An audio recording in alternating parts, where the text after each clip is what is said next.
Hello, everyone. Welcome back to our Hollywood. I'm Daniel. Oh, I'm Kim. Were you looking at my phone? Yeah, I was looking at it because you already made the graphics. Yeah, I did. That's But what I I was forgot to looking post them at. today. I'm wearing Hollywood earrings today Mhm. from a really cool brand called Laser Kitten. Yes, because today's topic. What I don't, title? I think, oh my God, we literally were just like throwing titles back and forth because the original time we were like, is that gonna get like, Well, so we can say the title. Okay, because our okay. original title is Hollywood Has a Hollywood Fetish. But then I was like, if I put fetish in the title, will it like Yeah, flag something? I don't know if. who will it go to? I don't know. Yeah, exactly. Yeah. Like, will this hit the right audience? The way I'm not gonna find our text because we talk too much I today. think it might have been like Hollywood loves Hollywood or Yeah, Hollywood something loves like itself. that. I don't know. If you guys are listening, you Hollywood know is what a the title is. narcissist. Yeah, something like that. Something like that. You'll see it. Yeah. You clicked on it. And today we have with us Katie. Hello, Katie. How are you? Hi, I'm great. I'm like so happy to be here. So we're gonna start off a little bit with you telling us like your introduction into this whole industry and what your major is and why you want to do this as a full-time job. Yeah, so I've literally for as long as I can remember like always been in love with like TV, with movies, like growing up. Like we like all of us, we're all the same age. Like we grew up with Disney Channel, Nickelodeon, and like I swear to God, I was like the biggest diehard High School Musical, Hannah Montana, like those shows, like yeah, it's like stupid to like think back on now, but those shows seriously had such like a formative like influence on me. They're amazing. And I keep on getting like TikToks with like the behind the scenes from High School Musical, and I'm like, wow, it's we must literally. be these. I'll send them to you. Kenny Ortega is great. I literally like watched. I spent like almost an hour like scrolling through watching them all. It's anyways. That's I'll so send it to you. I kind of like need to see that because like back in the day we didn't have social media to see Mhm, us or mhm. anything. I need to see that. That's so cool. Yeah, I like loved all that. My dad's a producer, and so growing up, I was always kind of like in the industry, like seeing kind of from a back seat, and I thought that was just like super cool. And I really gravitated towards like the behind the scenes aspects. So yeah, I went to Cal Lutheran, majored in film, knew I wanted to dedicate myself like fully to that.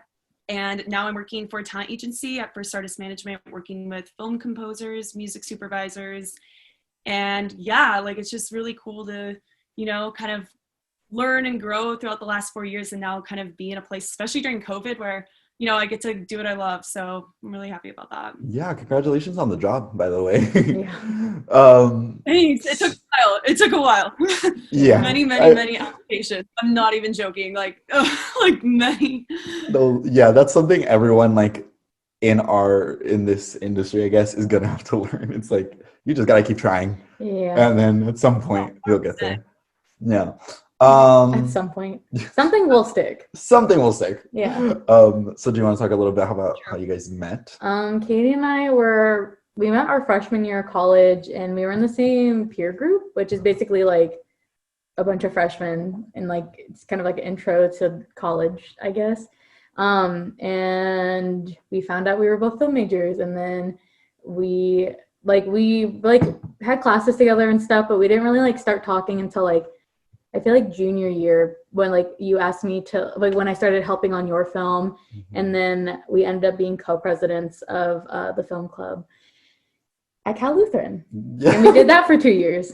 Am I missing anything? No, because I also met Katie through that short film because you were like, my friend's doing a short film. Do you want to Oh come yeah. check it out? Yeah, and like Hey, yeah. I forgot about that. yes. It was like I forgot the name. It was like a time. 1227. Yeah. And so because like at my school it's very different. It's very different. And so I was like, yes, of course I would love to see that. And then we went and I was like, this is a lot of fun. And then we worked again like during when you guys were both shooting your films at the same time, your senior films, which sort of ties into this topic a little bit. And I can briefly talk about that. But basically they each made short films. Were they like senior? No, you were just making short films. We were just making short films. Okay.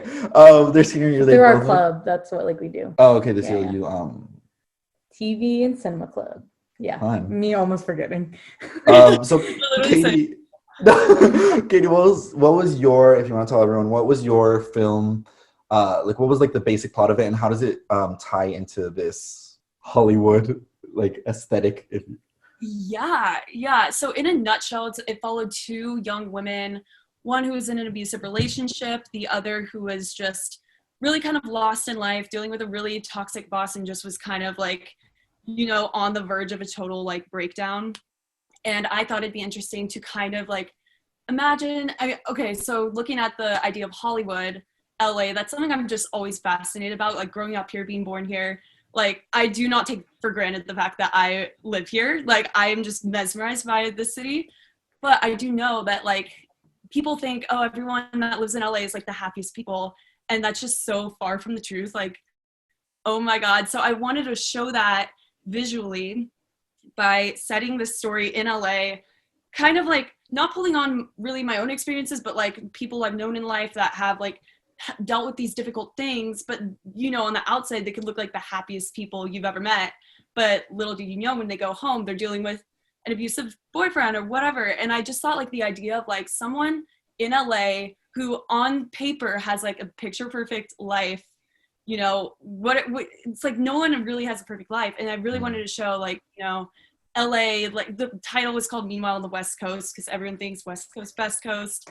And and like, I'm sure we'll talk about it more with like these films we'll discuss, but like, it's really just, I really wanted to explore the fact that like there is such a juxtaposition with like, yes, LA being one of the best cities in the world, but also like with that, it's like, no, like just because you live here and just because, you're in the industry or whatever, like you're still gonna have your struggles and, you can't always put on a face. So that's kind of what I wanted to explore. Yeah, and it's on YouTube, right? Like it's yeah. Okay, cool. So we'll put it on our Hollywood Instagram so that everyone can watch it because it's really well shot. I love the Jared ending. killed it. Yeah, the ending is so pretty. Why didn't I ask? We need to ask Jared to be on this. Oh, I just remembered that. Get Jared for this. Yeah. And then Kim's and then Kim's short film, if you want to explain a little bit, because I don't think we've like briefly mentioned it, but we've never explained what it's about. Yeah, well, we haven't finished it. That's why. Well, yeah, but we could explain how it ties into well, it's called All That Glitters. It's like a story I wrote my freshman year of college because my English class, like my core English class for some reason, was like based around noir films and noir literature. So that was like a happy coincidence. But yeah, basically our final, we had to write a short story, like kind of noir inspired, and I wrote All That Glitters, and then I was sitting on it for like 2 years, and I was like, because I was like, once I got involved more with the like club on campus, I was like, I kind of want to make this into it, but like I never thought I could direct because I had really bad anxiety, which I still have bad anxiety, but we're trucking through it. And then I was like, well, if I make it into a script, then like I can direct it because I would want to direct it. And then I couldn't do it because I don't know how to fucking write anything. I can't even write essays. And I asked Daniel to, what's it called? Adapt it? Yeah.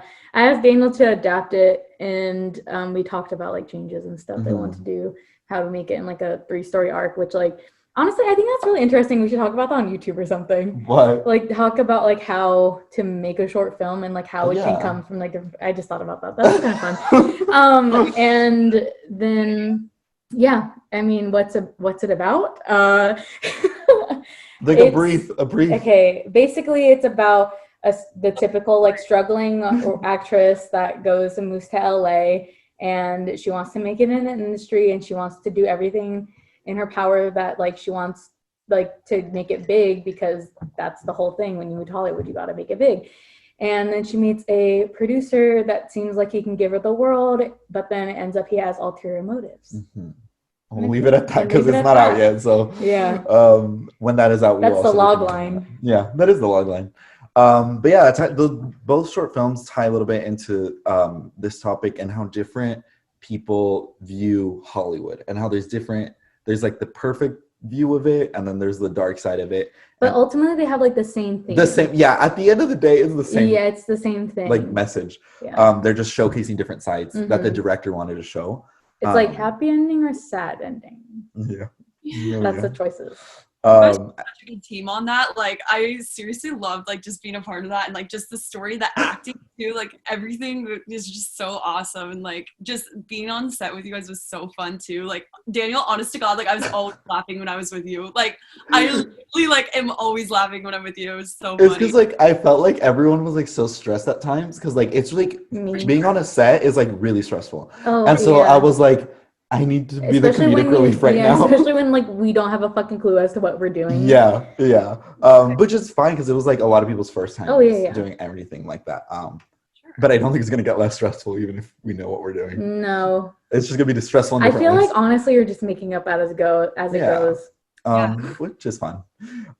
So let's get started with the movies. So the first one, we're going in chronological order, right? Like in order of these movies pretty much. coming out. Yeah. So the first one that we have on here is Sunset Boulevard. I just watched this today. Okay, tell us a little bit about it. Basically it's about this what do they call screenwriter? Yes, screenwriter. Yeah, screenwriter. And he's unsuccessful basically, and then he ends up, because he doesn't have money, he's getting his car repossessed. And so he ends up like hiding it in this house, but then it ends up being an old actress's house, and she ends up liking him, taking him in, and then she ends up falling in love with him, obviously. But then he ends up falling in love with another screenwriter on the lot, and then she ends up killing him. The old lady. Yeah. Because it starts off with him in the pool, so it's just like it's a noir. It's a noir. Right. So like it starts off with him in the pool dead, and it's like, okay, how do we get here? Yeah. Very Mildred Piercy. And oh my God, I don't even know what her name is. The actress, the older actress. Oh, was it Gilda, or no? What's that? Rita Hayworth? No, Norma Desmond is her character's name. It's really interesting to see her because like, again, like this is a theme we're going to see in like a bunch of different ones. It's like she had her fame and then she fell off, and she's obsessed with gaining her fame again, to the point where like she becomes obsessive over like young talent and gets jealous and stuff. And then at the end, she goes like literally mad. Like she goes crazy at the end, obviously because she fucking killed somebody. But at the end, when like it shows her killing him, and then it goes to like the detectives coming in and trying to question her, but she's like so entranced and out of her mind that she thinks that she's on a set. So the way they like try to coerce her to come downstairs and like participate is they make it a fake movie set, and the ending is like crazy.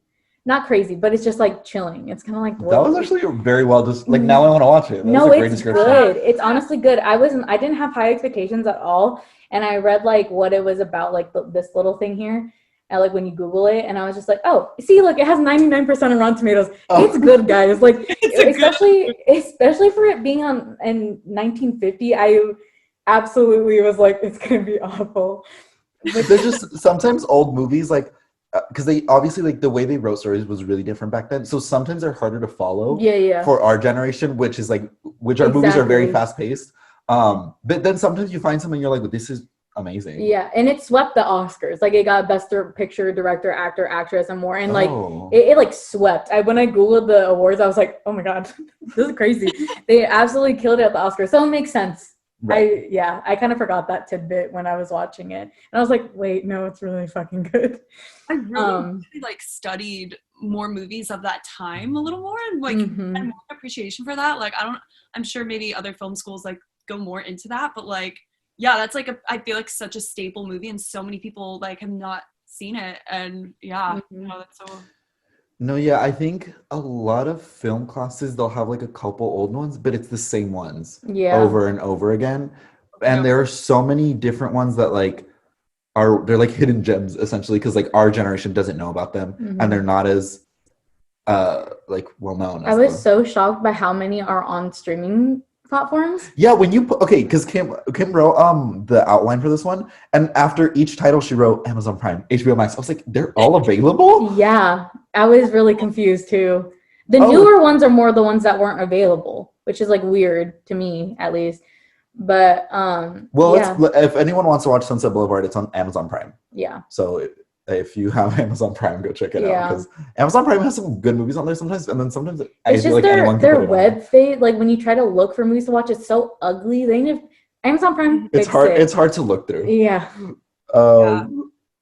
But yeah. Okay. Fun. Yeah. No, and a lot of these I are had a good noir time. movies also, which I Yeah. don't know. I love a noir. Yeah. I love noir, especially like I think like black and white films, and I think once we get to the artists, like I'll talk about it a little bit more. Like it's definitely a fucking lost art. Like Yeah. what is the movie? Frick, we watched it in film theories, but like I just remember this. Oh my god, it's gonna bother the crap out of me. But like basically, the way that they manipulate light. Oh yeah. Is fucking and so no one does cool. that anymore. No, and I wanted to do it so bad, but like in my like short film, but like nobody knew how to do it because it's not something that's taught anymore. No. Like we don't even have any lighting classes at our like college, which I feel like is so important to a mood because at least for me, like a lot of the movies I love have like cool lighting design because it's like something that deeply affects the mood, like the haziness, and then like the like if you're trying to make something spooky, you could have like harsh like shadows, and like I feel like no one does that anymore. And I want to bring it back so bad. What was that? 100%. I was just gonna say, I think the Lighthouse, I remember reading something about that. Like they really, because it was black and white, like they really took lighting to another level on that. And I feel like that's one where like when I first read that, I was like, whoa, like I didn't even realize, like they said because it was black and white, lighting was like exactly what you just said, like a huge part, and they really had to put a lot into that, and like they really had to think things through. And I was just like, wow, yeah, like it's not like you just put a black and white filter on something, like it's a whole other art. Literally. And like that's something we should learn more about, I think. Yeah, I also like I remember when they first explained that to me, and they're like, you can't just put a black and white filter on it and now it's a black and white movie because like things will get lost in the background. People on TikTok. No, literally people on TikTok. Things will get lost in the background. Like you won't know what to focus on if it, because like black and white movies, they knew that it was going to be black and white, so they were like, well, if we don't light it this way or we don't clothe them this way, then it's not going to work the way we want it to. Which is very interesting. God, it's so cool. I love that. It's I wish so I feel like there should be a documentary on like just noir films because like I feel like that'd be so interesting. And I mean like you definitely have like neo-noirs and like that's what like a lot of these newer ones that we're gonna talk about are like, but like let's bring back like the black and white like detective like yes. I love those. Like I think that's so fun, and I feel like Knives Out is a good example of like kind of like a modern noir type of thing, but Knives also Out like, could have been in black and white. It could have been in black and white, and it would have been so fucking sick. Yeah. Oh my god, yeah, I'm a big fan. And then another classic movie, which I honestly haven't watched, I didn't have time to watch it, is Singing in the Rain. To be fair, I watched 5 movies in the past 12 hours, so that's impressive in itself. Yeah. But yeah, Singing in the Rain, I don't know. What about it? Love this movie. I had to watch it for, it was like a class about musicals, which like obviously we're going to have to watch Singing in the Rain because it's like one of the most famous musicals. I had no idea what it was about. So I went into it and I was like, wait, this is about like Hollywood? Like I thought it was just people literally singing in the rain. When I made the list, I was like, oh, this is about, I didn't realize this Yeah, was it's about like, so essentially, it's essentially about like how, so like when movies were transitioning, I think Hail Caesar does this a little bit too, but when movies were transitioning into sound, so like before they didn't have any sound and then they did. So some actors like they could act with their faces, but they couldn't with their voices. And so one of the characters, so crazy. Yeah, one of the characters in Singing in the Rain, it's like a side character, but she had like a really annoying voice, like a high pitched voice, and she couldn't like make the transition because they were like, audiences aren't gonna like. Obviously, it was like they played it off as comedy, like it wasn't actually serious. And Debbie Reynolds is in this. I love Debbie Reynolds so much. Debbie Reynolds is in this. Watch it just for that. Yeah. I love Debbie Reynolds. I'm definitely going to watch it. I just like physically didn't. And also, you know all the songs, but you just didn't know they were from Singing in the Rain. Really? Because I was like, that's what that's from? Yes. The one where it's like, I don't remember any of them. But the one where they're like, something, it's a good day. Okay, whatever. I knew that. Yeah, I didn't know that. Well, because like, you know how like on TV, like when we were younger, like they would always have like those like you could like call in to buy like collector's editions of like fucking Shirley Temple and Singing in the Rain. That's the only reason I know the songs. Really? Yeah, that's a core memory for some reason. Why did I remember that? It's so random. I just have like visuals of like the like fucking lower third bar fucking thing and like phone the number? number and then like Shirley Temple like animal crackers and must. Also, like, why was every actor in the 50s just talented at literally freaking everything? Like, they could dance, they can act, they can sing. Like, They had to because they were contracted. So like Yeah. they were literally like adopted, enslaved, whatever Yeah. you want to say, to like studios. And so like the studios are more likely to give you a better deal if you can do everything. Yeah. So like why the fuck would they just have somebody that can act when they could get somebody like Gene Kelly who is like literally does everything. Yeah. Also, the main number, like singing in the rain. Like when you think of it, you're like, oh, it's so basic. But when Glee. you actually I think see about it, Glee. no. When you actually see it in the movie, it's like it just puts you in a good mood. Like it's so good. I highly like. It's not overrated. I don't think. Okay. I think it earned its popularity status. I don't know. Like there's a it lives reason up it's to the famous. hype. Yes. There you I don't go. know why I made it so complicated. Have you seen this movie, Katie? I actually haven't. I've seen clips. Like, I know, like, the main song. I've watched that a million times. Like, I've seen Gene Kelly do that dance. But that's one where, like, I actually need to go back and, like, watch a lot of those from, like, the 50s and, like, that whole era. My sister's super into that. Like, she's seen, like, every movie from the 50s you can imagine. And I'm like, how am I a film major? How am I in the film industry? But I've seen these, like, staple-ass movies. Like, I need to see them.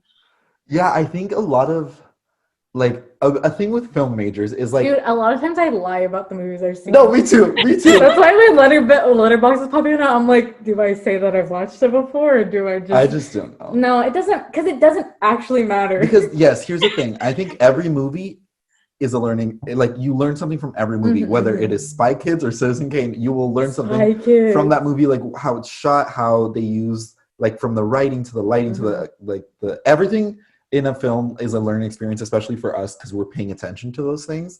So I think I don't think people should movie shame. Like if you haven't seen like Pulp Fiction, it's fine. It's fine. Watch it when you want to, and if you don't want to, you'll be fine. Yeah, You're it's not die. like exactly that. Like people are like, you haven't seen like Citizen Kane. Like why the fuck would I want to sit through a 3-hour movie like that? Gone with the Wind, guys. When will I ever watch Gone with the Wind? Will I? Like, I don't think I will. No, I think I would have to like be tied to a chair. I don't think. I just after seeing like how it did not age well at all. Yeah. In terms of its black characters, I'm just like I don't know if I want to sit myself through that. So yeah. So maybe not Gone with the Wind. Yeah. But I think these Sunset Boulevard and Singing in the Rain, I feel like both of them. Yeah. I would say the age. There might be some iffy jokes in Singing in the Rain, but it was the 50s. Any movie before the honestly before the thousands. Maybe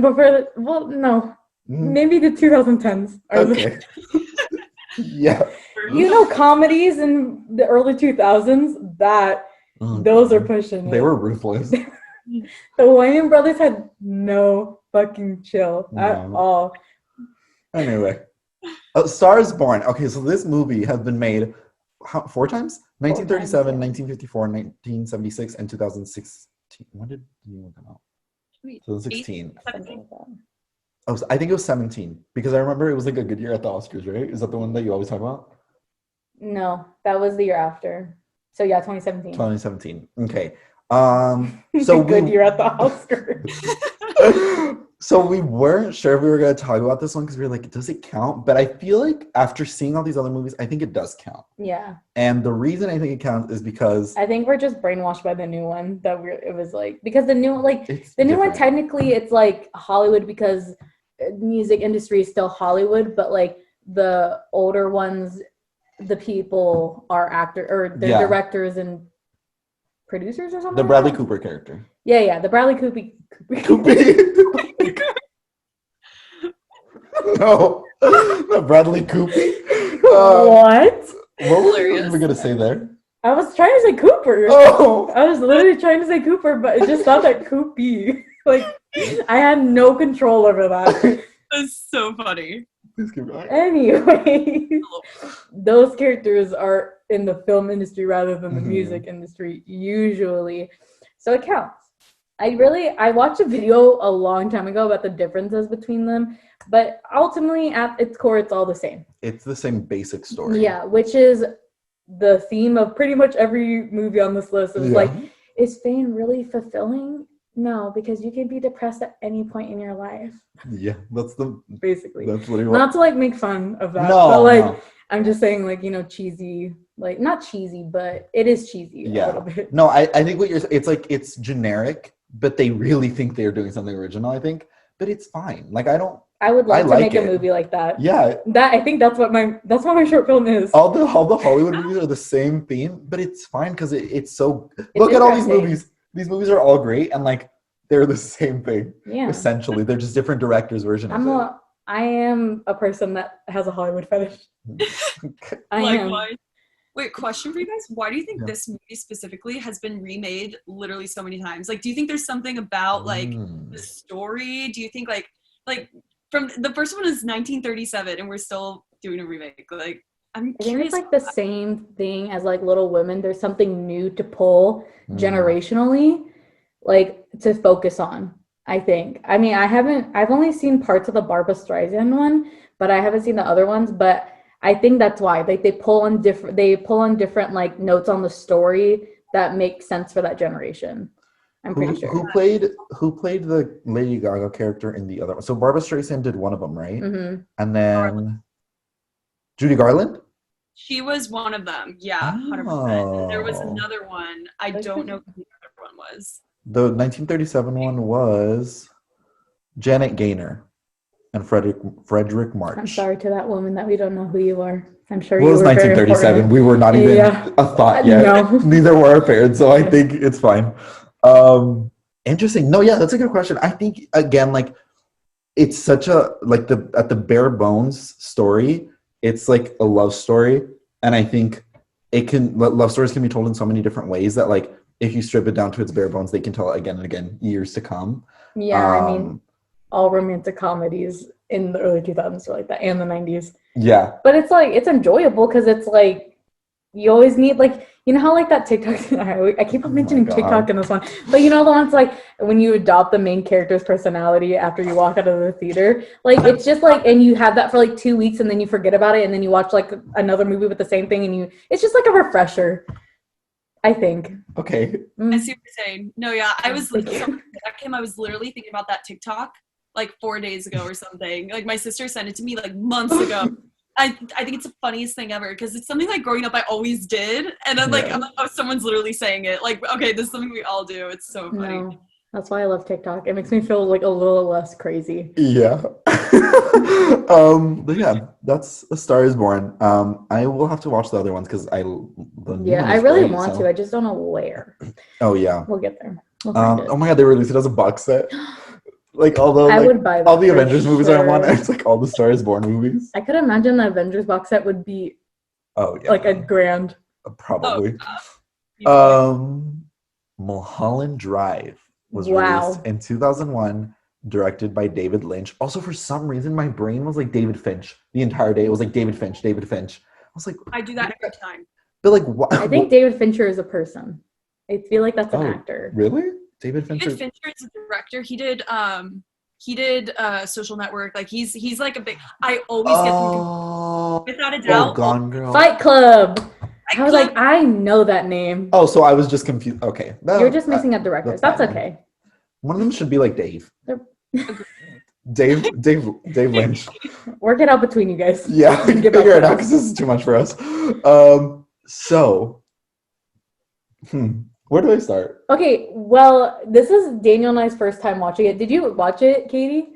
I did not get a chance to see this one, and I know how much of a classic it is, so I am so intrigued by it.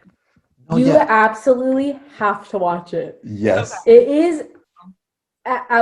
Oh my god! I don't even know what to say. Well, first of all, like David Lynch, like in general, his style is definitely like very. What'd you say? Like surrealist. Yeah. Like you don't know what the fuck is reality and what isn't. Like type of vibe, and like it. Yeah.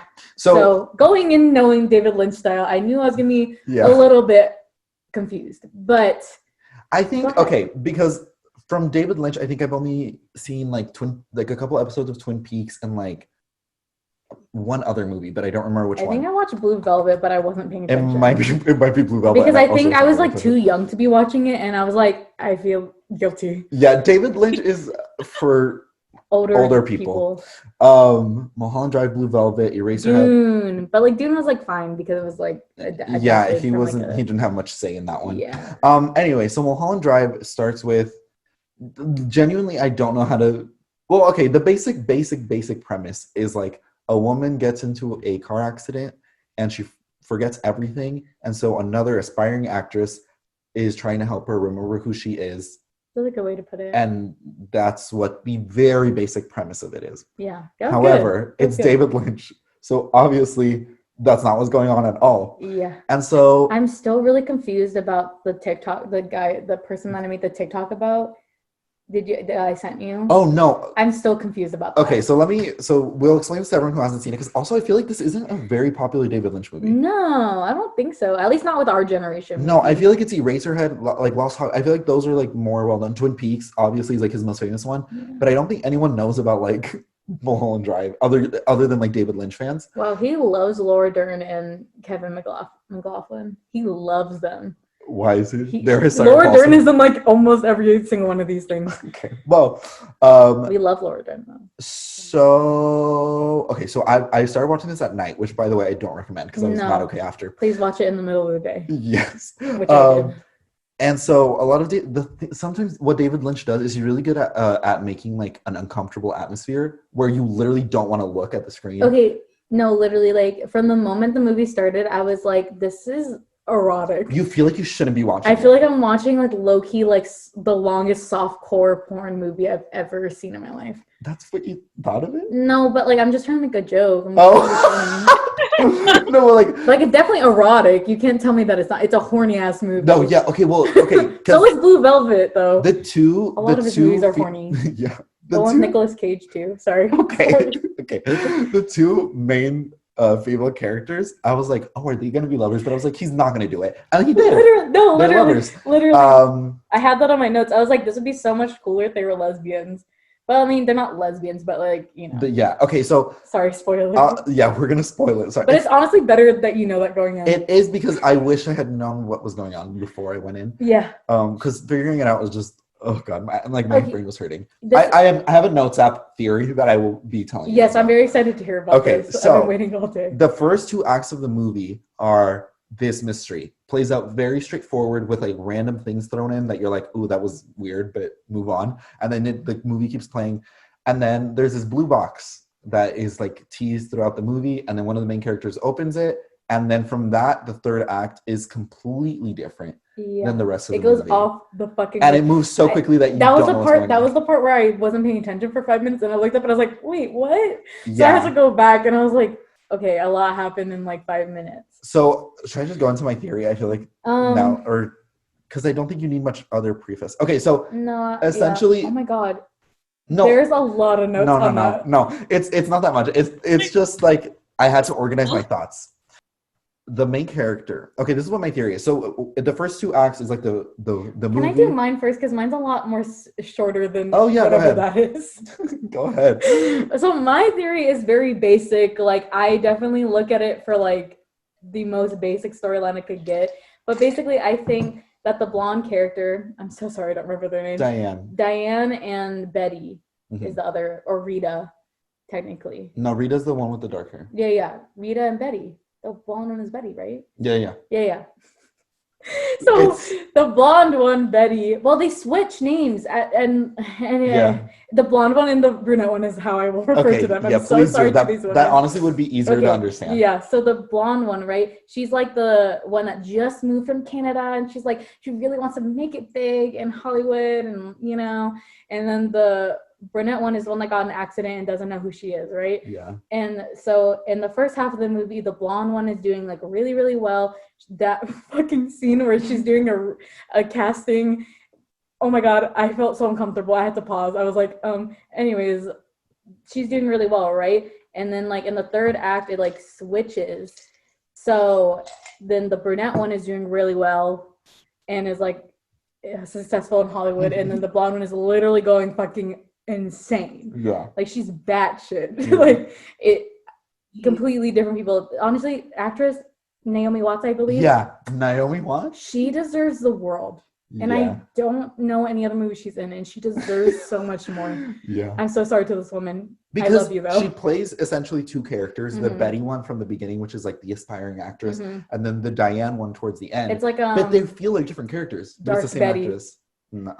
Yeah. Yeah. Dark Betty from Riverdale, but like actually thought out. But I basically think like it's a reflection. Like the brunette one isn't like an actual person, it's just a reflection of what Betty wants to be, and once that gets shattered for her, because what happens is like she's going to audition for a movie, and Justin Theroux's character, he like they're like longingly staring at each other, and it's like, oh, this is it, this is her big break, this is what's gonna get her in, and then like he has to choose a different person due to a subplot, and that is never explained. Yeah, that is literally never explained. So weird. And then she like, that's when she starts going off the rails.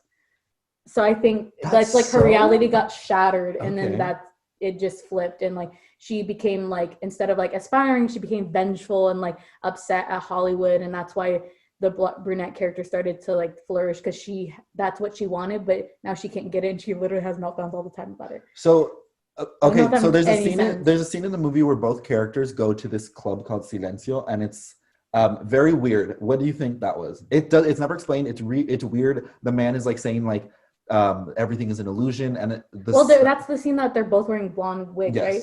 So that's why I think like it's the same person. You say that's when you think the like reveal is that like they're the same person. Yeah. That's what I think. That's so interesting that yours is completely different than mine. Yeah, that's why I was like, let me go first, and then you go. Okay, so weird. Funny. I feel like Katie's so lost right now because like genuinely I don't know how I barely understood that, and I saw the movie. I literally am sitting here like trying to like picturing this in my mind, like, oh my god. You have to watch it like sometime this weekend or next weekend when you have time, and like get back to us. 100%. No, I will be watching this. I wanted to watch it last night, but I couldn't. It's also really long. It's 2 hours and a half. So here's my theory. So I was reading theories online because I wanted to see what other people thought. Every single person on this planet has a different theory. And I took one thing from another one that I was like, and then just ran with it and expanded on it. So that's what this one kind of is. So I believe that Diane, which is Naomi Watts' character in the third act, is the real main character. And she's the focus of the whole movie. And she was dating Camila because in the third act, you see Naomi Watts' character and the brunette character, I forgot her name. And they're in a relationship, essentially. But the brunette one, I'll just do what you were doing. The brunette one wanted to break it off. And then Naomi Watts' character is not okay with it. And so she was dating, the girl's name in the real world, which is what I'm calling it, the third act is the real world. She was dating Camila, but Camila wanted to break it off. And then Camila announces that she's getting engaged to the director, who's also in the first 2 acts, but he's playing like a different character in the third one. And so then, as it goes, I just remembered something. But keep going. As the little third plot movie goes on, you see that Diane puts out a hit on Camila, who is the brunette character, and then like random things happen, and then she commits suicide, and that's what the third act is. So I think the third act is real, and she does commit suicide. But I think the entire movie, what I wrote is the entire movie is her fan fiction.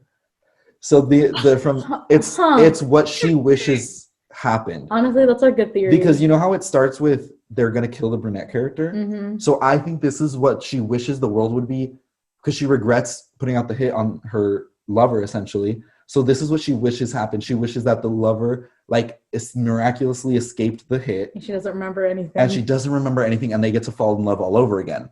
And so whoa. And so and that's why Betty is like such a caricature. Like she's like, oh, I'm so excited for LA, and she goes down the escalator and it's like, welcome to Los Angeles. Yeah, it seems very cheesy. Yes, seems super like weird. And it's like very like forced.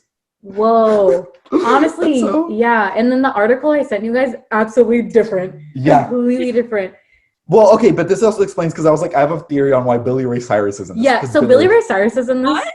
Yeah, for like one scene. And so I think that what it was, so it's her dream, right? It's like what she thinks LA is. And that's why like the dark side of LA is like not explained at all, because her brain doesn't really like, she just knows there's dark things happening, but she doesn't really know what they are, so that her brain is just making random shady characters up. And so her brain repurposes everything in her real life as other characters. So the example I have is, it is the most confusing neo-noir movie I've ever watched in my life. Literally. The example I have is, in reality, at the end, you see Coco, the character Coco, played by the same actress, and she introduces herself as the director's mother. But in the first 2 acts, she's the landlord. Yeah. So I was so confused by that. Her brain is like, well, like, I already know this person, so in this world, she's the landlord. So, like, when you're writing fan fiction, like, you just put these people in different roles. So her brain is filling the roles of this world, if that makes sense, with people she knows. Okay. And that's why the hitman has like a little subplot, because she knows the hitman in her brain. And that's why Billy Ray Cyrus is in it, because she knows him as a celebrity. That scene was so funny. The hitman scene was so funny. Very like, Quentin Tarantino-y. Yeah, definitely. But I also think like the theory that I saw about the hitman scene was like, oh, like actions have consequences. So once you think you finish something else, there's something else, and then there's something else you have to finish, and then there's something else. So you're never actually going to attain the goal of fame, whatever that means to you. Anyway, so yeah, there are so many things you could do, and I'm sure I'm going to watch again and be like, yeah. But also, I think that David Lynch, I think he purposely, okay, because this was originally supposed to be a pilot for ABC, and then a show. What? Yes. It was supposed to be a show for ABC. Too, like, and then they were like, we don't want it anymore. So he got the actors back together and refilmed some scenes and made it into a movie. So I think there are leftover strands of what was supposed to be a TV show. And then he also added like different scenes that could go for different endings. So it's like choose your own adventure. So whatever ending you want to believe works. Because like the scary man is actually played by a woman, so I think there's another story strand. Oh my god, there's another story strand where like this was actually like drug induced, and like the person at the end is hurt. So like there, I think if you watch it, you like choose your own adventure. You pick what you want the ending to be. Has David Lynch ever like come out and said, or just a hint of an idea of like what he was trying to do, or where he was trying to go, or I was looking for it and I couldn't find anything. I only saw the thing about how it's always directors like that like make like crazy stories that are like they're like figure it out. Bye. It's whatever you want it to be. And I'm like, I need answers. I'm going literally psycho. Like trying to like piece it together. But I guess like that's also the beauty of like that's why I love these type of movies because it's just like it's like choose your adventure. Yeah. And it's like also because of everybody's different experiences, someone is gonna take something different from it. That's why you took that from that and I took what I did. Yeah. That is such an interesting point. Wow. Yeah. So big brain. I feel big. I highly recommend everyone to go watch Mulholland. Even knowing our theories, go watch it and make your own up, and then just and let us know if like you ever feel really passionately about it. Like slide into our DMs, and we will absolutely entertain it. Please, because I genuinely think there's so many different ways that you could see the story going, and it's so vague that like we joined what Reddit? No, I was like, we joined a Mulholland Drive Reddit. We start one if there's not one. There has to be one. I'm sure there's one. I'm sure there's one too. Because when I typed in Mulholland Drive, it said Reddit as a search. Well, because David Lynch has his own like little, cult. Yeah, it's cult. Yeah, we can say it. We can say that. Absolutely, because I feel like the general public would not know who David Lynch is. No. But there's definitely a facet of the film community that is obsessed with David Lynch. 100%. I get it. I get it too. They're very horny people, I feel like. Directors? No, the people that are part of the like David Lynch cult, which is not a bad thing. Go ahead, go on. That's so true. Now that I realize that, like the people I know that are like David Lynch are like very like just like I don't know, like sex positive. I don't know. Like it's interesting. His movies are very sex positive. Yeah. So it's not a bad thing at all.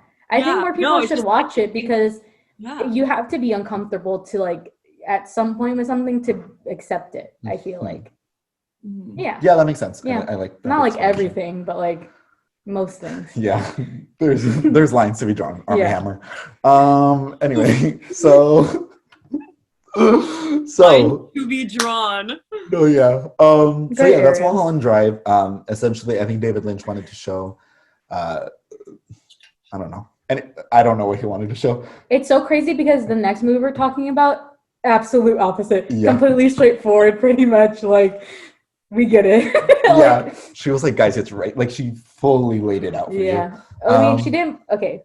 Somewhere. Somewhere, directed by Sophia Coppola. We love you, Katie Sophia and I Coppola. stan. Katie and I are Sophia Coppola. No, yeah, Sophia Coppola is great. I saw this thing. No, yeah, I saw this thing on Letterboxd that was like nobody does loneliness better than Sophia Coppola, and I was like, but that it's is the like best way to describe it. interesting because it's like usually from like a person's perspective, not like.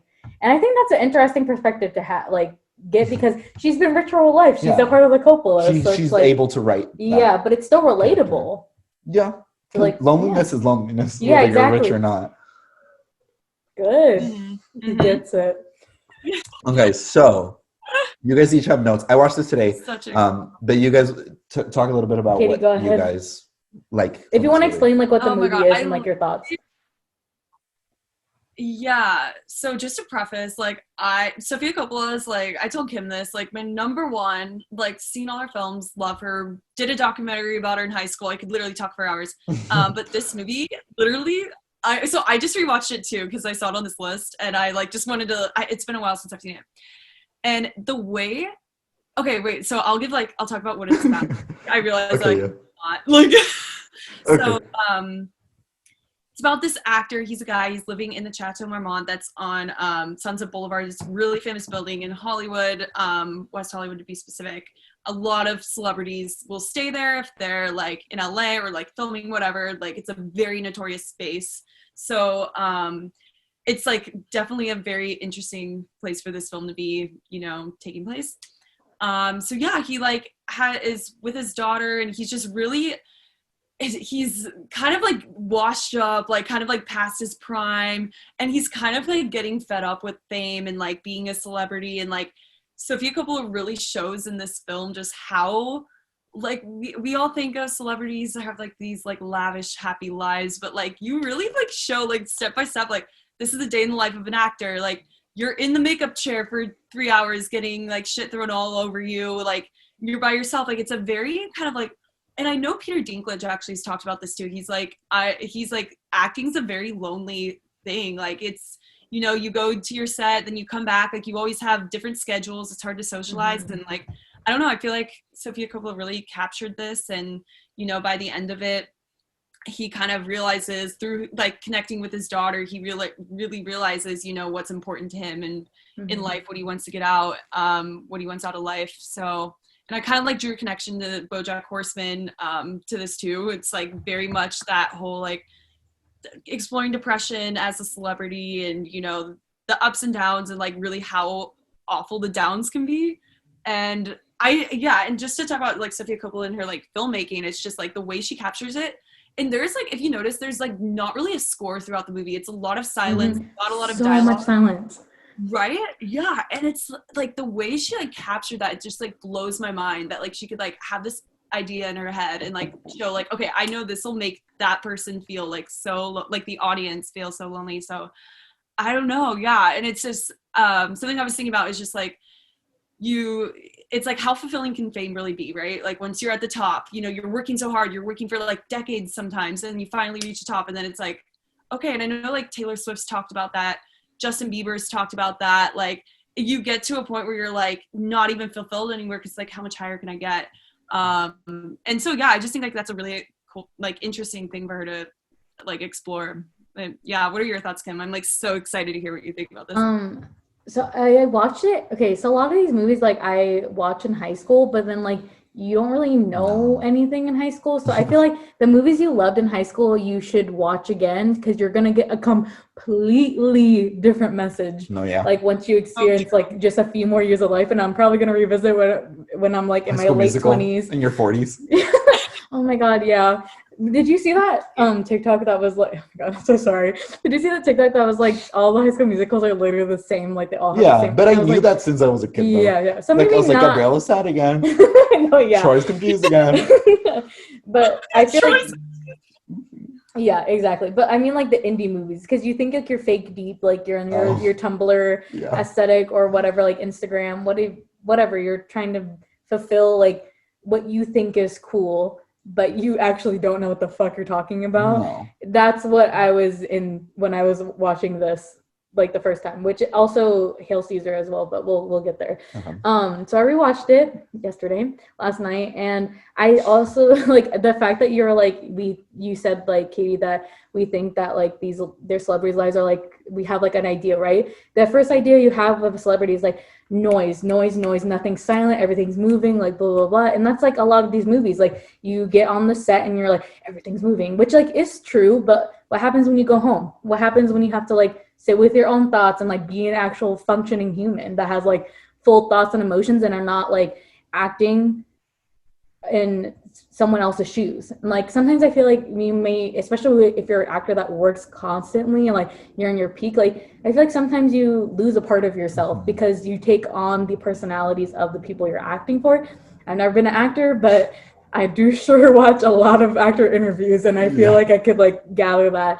But yeah, I thought it was interesting how like there's a lot of silence, and I feel like it was such an interesting take on like a celebrity because like we think it's super loud and obnoxious all the time, which it can be, but there's a lot of silent moments, especially when you have to think and like what happens when you come down from that high. Like, is it actually fulfillment? But then you don't actually fulfill. You don't want to think about it. No one wants to fucking think about that shit. So like you mask it with drugs. You mask it with like ordering strippers to your hotel room and watching them dance. Like something to distract your mind from like your actual issues. And my first note is I am Dakota Fanning doing her ice skate routine to Cool by Gwen Stefani. That was so fun. That was so fun. I literally was like, I forgot this happened. This is actually the most iconic thing ever.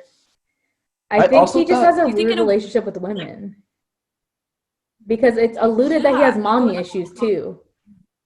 Like it's like a really quick scene where he's on the phone and like I think like his PR person's like, can you give a statement about your mom's book? And he's like, and then he sees a woman whip out her titties for him. So okay, like, well, I think that because I texted Kim and I was like, it's so interesting to me how all these different movies have different, like they portrayed women in different ways, but the men are essentially the same characters in all these movies. And so in Sofia Coppola's movie, which obviously I think is the only one that was directed by women on our list, right? Yeah. Yes. Yeah. Mm-hmm. It was the only one that was directed by women. And so That's by deep. a woman. And so the way that she had the most like you know, I guess dancers and like they came back for a lot of scenes.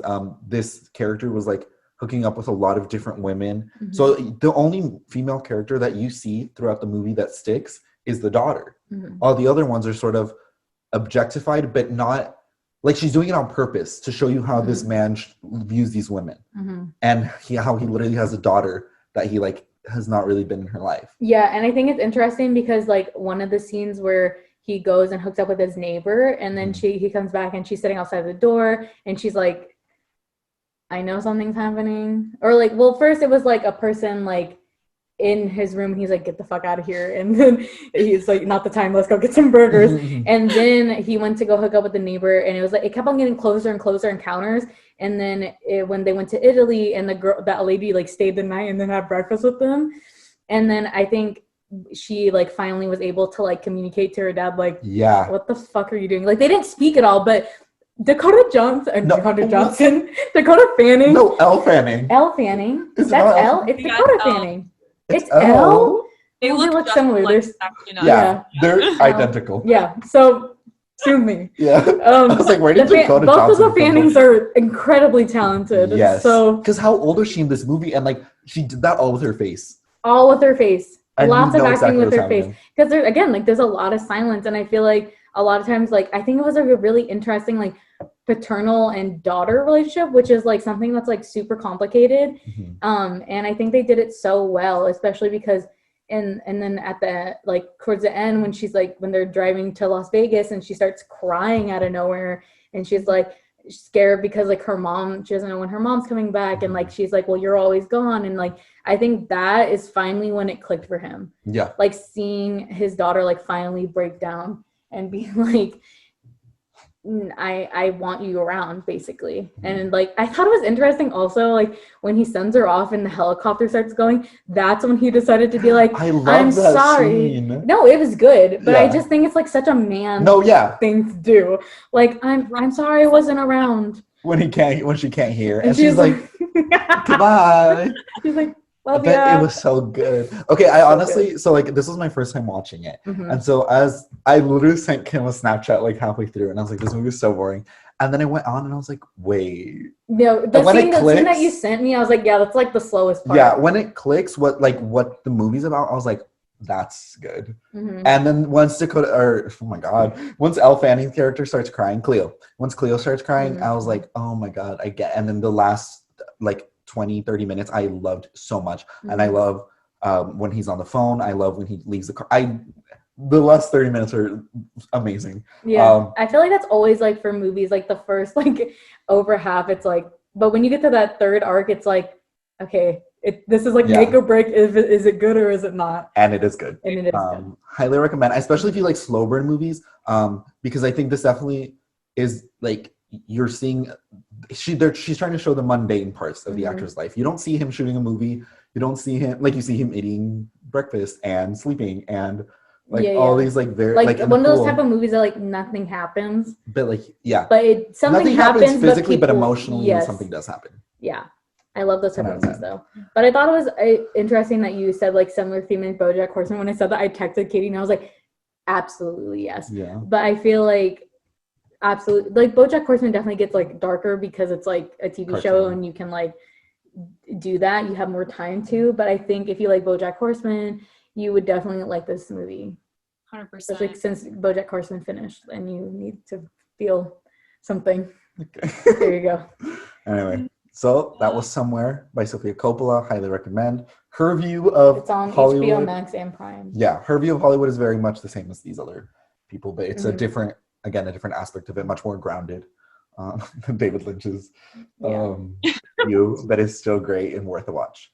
The Artist it came out in 2011, and it was directed by Mitchell. That's I think right, it's right? Mikhail. I think it's French. Mikhail. Yeah, it's French. Mikhail Hazanavishu. I didn't say that right. Does anyone know how to say it? No, I don't. It's okay. No. He got his Oscar. It's okay. He got an Oscar. He doesn't need me on our little podcast to say his name right. Yeah. I wish I could though. Vicious. Anyway, so this movie won Best Picture, Best Actor, Best Director, and etc. You said There's just so many. I just thought like the biggest one, but they won like a lot. they won the main awards. The main. They also roundup. swept, you could say. They swept. So thoughts. Kim, do you want to start with? Because I tried watching this, but I was also doing things while I was watching these movies. So I was like, I need to like focus on this movie, so I can't right now. So what is The Artist? Oh yeah. The Artist is a silent film pretty much throughout the entire thing until like the last like 2 minutes. And it's basically like the earlier movies where it's like, oh, they're silent films. He's like the main guy is a silent film actor, but then talkies start coming around and basically he starts fizzling out, but then in between that time, he meets this young dancer who's like virtually nobody, and she ends up getting picked up and she ends up being famous. So it's like they switch roles, like pretty much. And then they come back. Yeah, exactly. And I love this movie. This is the first time I watched it was today. I am obsessed. It gave me, if you like La La Land, you'll definitely like The Artist for sure. Same vibe for sure. And like it's even more impressive because they're not talking. And I think like a lot of times, like especially movies now, like rely heavy on dialogue to express emotion and like feeling, but like especially like when they first meet and like they like have their moment because like they are in a scene together in a movie. Well, first they meet outside and like you could see like there's a connection, but when they get to act together and like you can see them like basically like instantly falling in love, I was like, because like deep down I'm a hopeless romantic, so like I was like, this is so cute. And like I think it was interesting to see like how, I don't know, it's like A Star Is Born. It really is like A Star Is Born as well. So I feel like A Star Is Born too. oh my God, I forgot to write notes, but I said, okay, I'm obsessed, but unfortunately, so is Harvey Weinstein. Oof, And seeing that logo at the when, beginning made me yeah, like yeah. But I was watching, or I was reading an article, and it was saying like it was at Cannes, obviously, because it's a French Yeah. film movie, French film festival, and I guess Harvey Weinstein also watched this movie and was like incredibly impressed, and he bought the film rights to do it in to release it in America. So he said the director said that Harvey Weinstein said it reinvigorated his love for film, and I was like, I hate that I have the same feelings about a movie as Harvey Weinstein does. But yeah, he's not wrong, but he's a shitty person. Yeah. Yeah. shit. You have a lot of notes, Katie. Yes. I I want to like talk off your notes because I have a lot of similar. I'm also very interested in what Zac Efron and his current girlfriend means. You don't know? What? Who's Oh he my dating? God. Okay, we'll get there. We'll get there. Go. Okay. Okay, so as soon as I was watching it, I first time I saw it was when it came out, so it was like almost a decade now, or exactly a decade. Rewatched it this week, and I was watching that scene Kim you just described, where like they kind of like meet at the beginning outside, and they kind of share this moment. You can tell they have a connection, and I instantly thought, I wrote down, I was like, wow, it's really cool when you see like a celebrity kind of fall in love with a kind of like normal, regular person, average person, and then I thought of Zac Efron, who was like in Australia shooting a movie and is out to lunch and falls in love with his waitress. Like articles I did hear everywhere the about next that, Okay. week. Like I was like, your mind is about to be blown if you don't know about No, that. I did hear about that, but I didn't understand the connection, but that makes a lot of sense. Okay, yeah, I know, I it was do like love very that. little slight connection. Yeah, I was just like, I just think that's so cool when you see that, and it kind of for Zac Efron for that to be a real thing. It's just like wow, like can you imagine? Yeah, yeah, that's just like a little like side comment there. It's like Zac Efron. But yeah, I really thought it was cool. Just yeah, how Kim said, like you don't have any voices at all, like throughout the entire movie. And something I was really thinking about was just like actors in general in that time.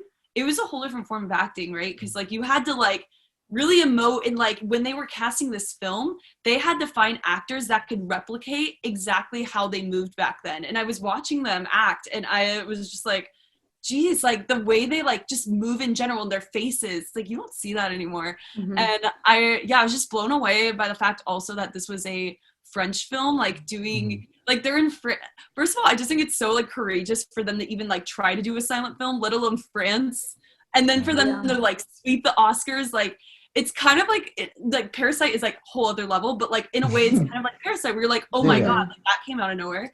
And I just think it's so cool when you see something like that, but it also just shows how influential Hollywood is, and how like even France will make a movie about 100 years ago Hollywood. And yeah, it's just nuts. I agree with Kim. It's like actually just such a moment. It's a movie that really so impressive. Yeah. Like it's like it is one of those films that you're like, if you're into film, you're like, oh, like yeah. No, it's literally like the title of this thing. Like I love romanticizing Hollywood, and this is like the gold star. Like this is a premier chef's kiss, like romanticizing Hollywood for sure.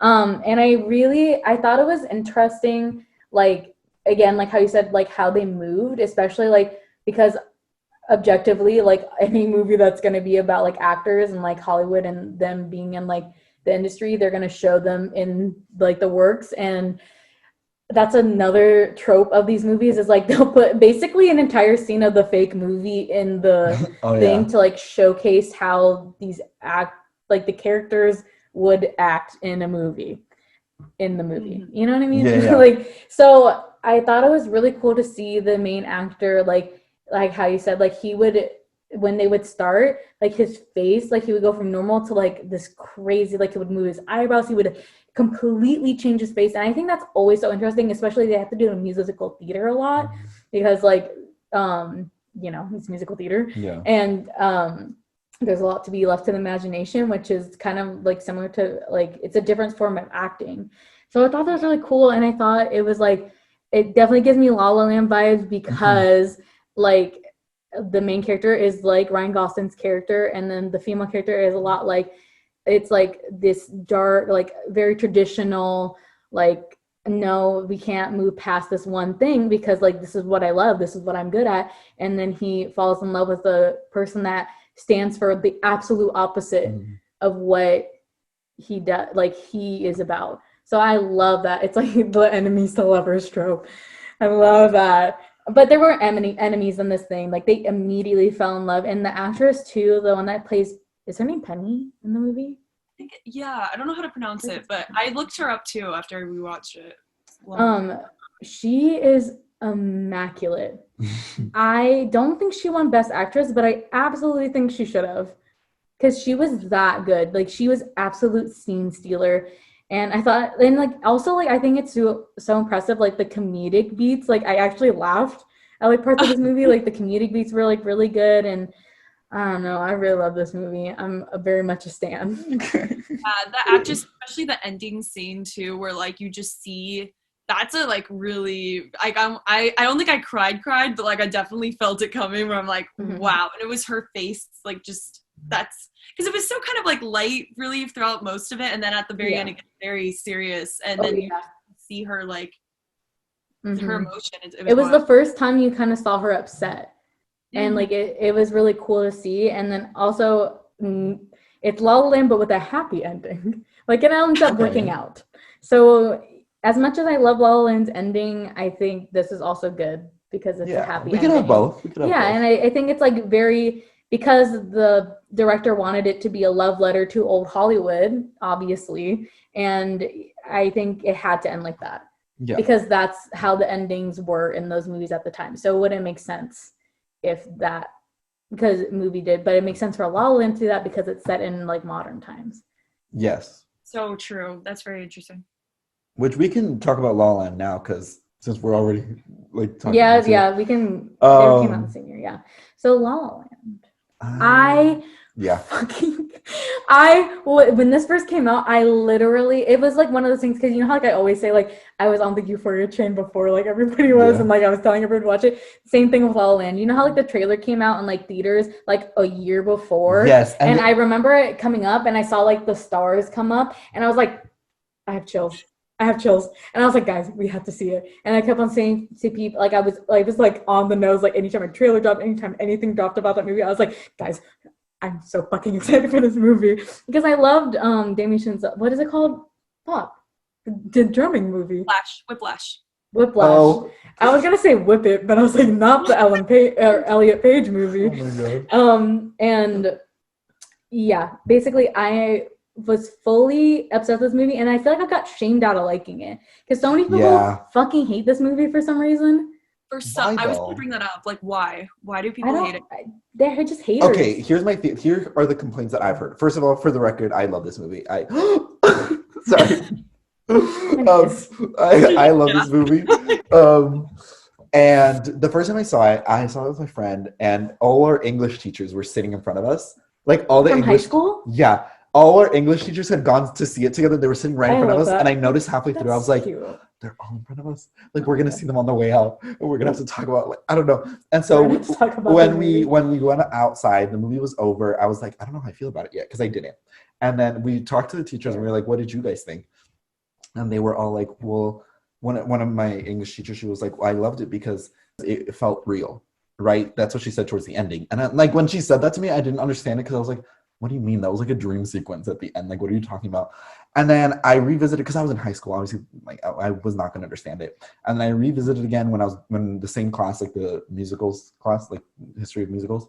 And I watched it again, and I was like, oh my god, because at this point I had already started living in LA, and so like, and I had already started studying film, and I just understood life better. As dumb as that sounds, like this came out my first semester of college, so I was like deep.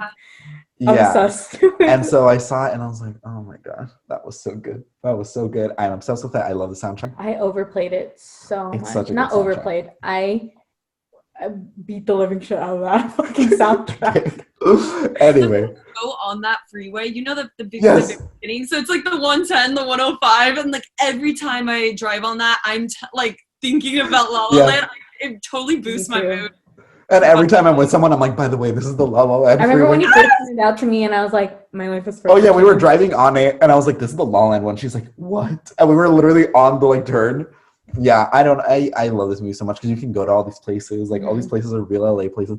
It's a very like. Oh yeah, at the end of fucking Somewhere, he's literally driving through where Katie and I went to college. Oh really? So I literally was like, It's familiar to me. I saw it. I was like, I Oaks. know what that is. yeah, you see Thousand Oh Oaks really? on one of the I signs, didn't even and I catch that. literally like had a conniption about it. Yeah, I will say all these movies made me miss LA a lot. I already So missed much. LA, and this just like Made it worse for me made it too. Yeah. way worse. Especially, I think La La Land. Like, I was like, I miss La La Land. And I was like, I can't miss a movie. And I was like, I think I miss LA. But my brain was saying I miss La La Land. I don't know. Yeah.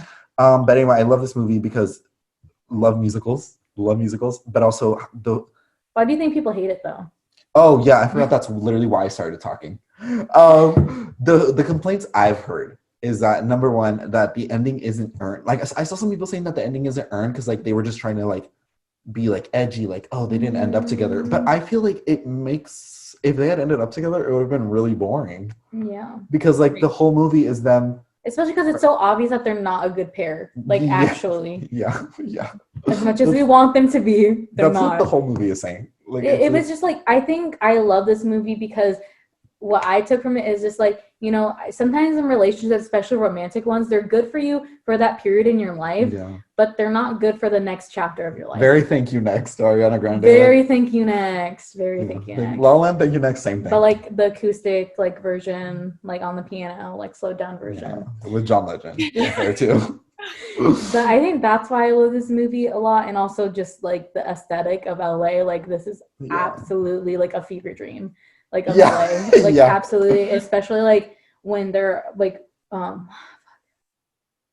is it called? The one where they're going to the party. Oh, and someone in the crowd. Yeah, someone in the crowd.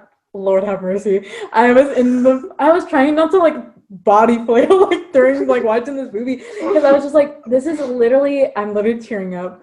Why am I tearing up? Such a good movie. I just love this movie so much, and like it absolutely like rocked my fucking world. Yeah, I think it captures the feeling of LA more than actual LA. Oh yeah. It's definitely like the idealized. It is the version of like bright-eyed and bushy-tailed like newcomer to LA, absolutely. And I think I use this movie like whenever I got pissed off about like living in LA, like we definitely have those moments where like everybody has those moments where you're like, fuck this city, I fucking hate it here so much. And then like I like watching this movie. This is like the type of movie I like revisit. It's my comfort movie, definitely. Oh yeah. Like reminding me like why I love film. Yeah. Really. It's one of those movies.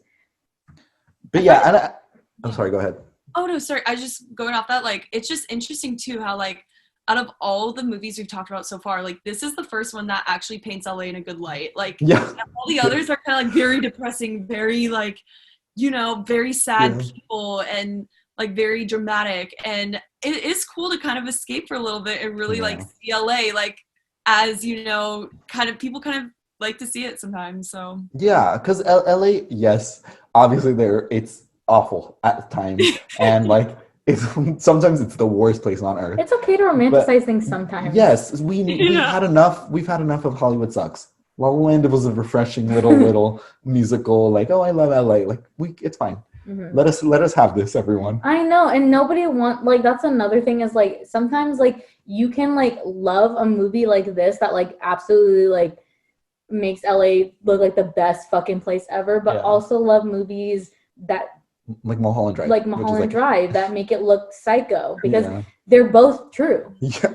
That's the thing. They're both true. Yeah. They're like that's the thing. I think people like hate on things that are super happy sometimes because it's just like, and like I definitely was in that phase at one point in my life where I'm like, nothing is happy. Like life is not like that. Like I was like on my emo shit. Like but and like I think La La Land is a good like middle ground of something that would actually fucking happen. It's not like super dramatic, like somebody literally dies and like it's violent and shit. But like it's a happy ending. It is a happy ending because they both like did shit that they wanted to do. Like how is that not? I know. It's just like they didn't end up together, but that's not what either of them wanted. They were just there to like help each other grow. Yeah. And then they each ended up getting what they wanted. So that's a happy ending in my book. So to all the La La Land haters, it's a real life happy ending. Yeah.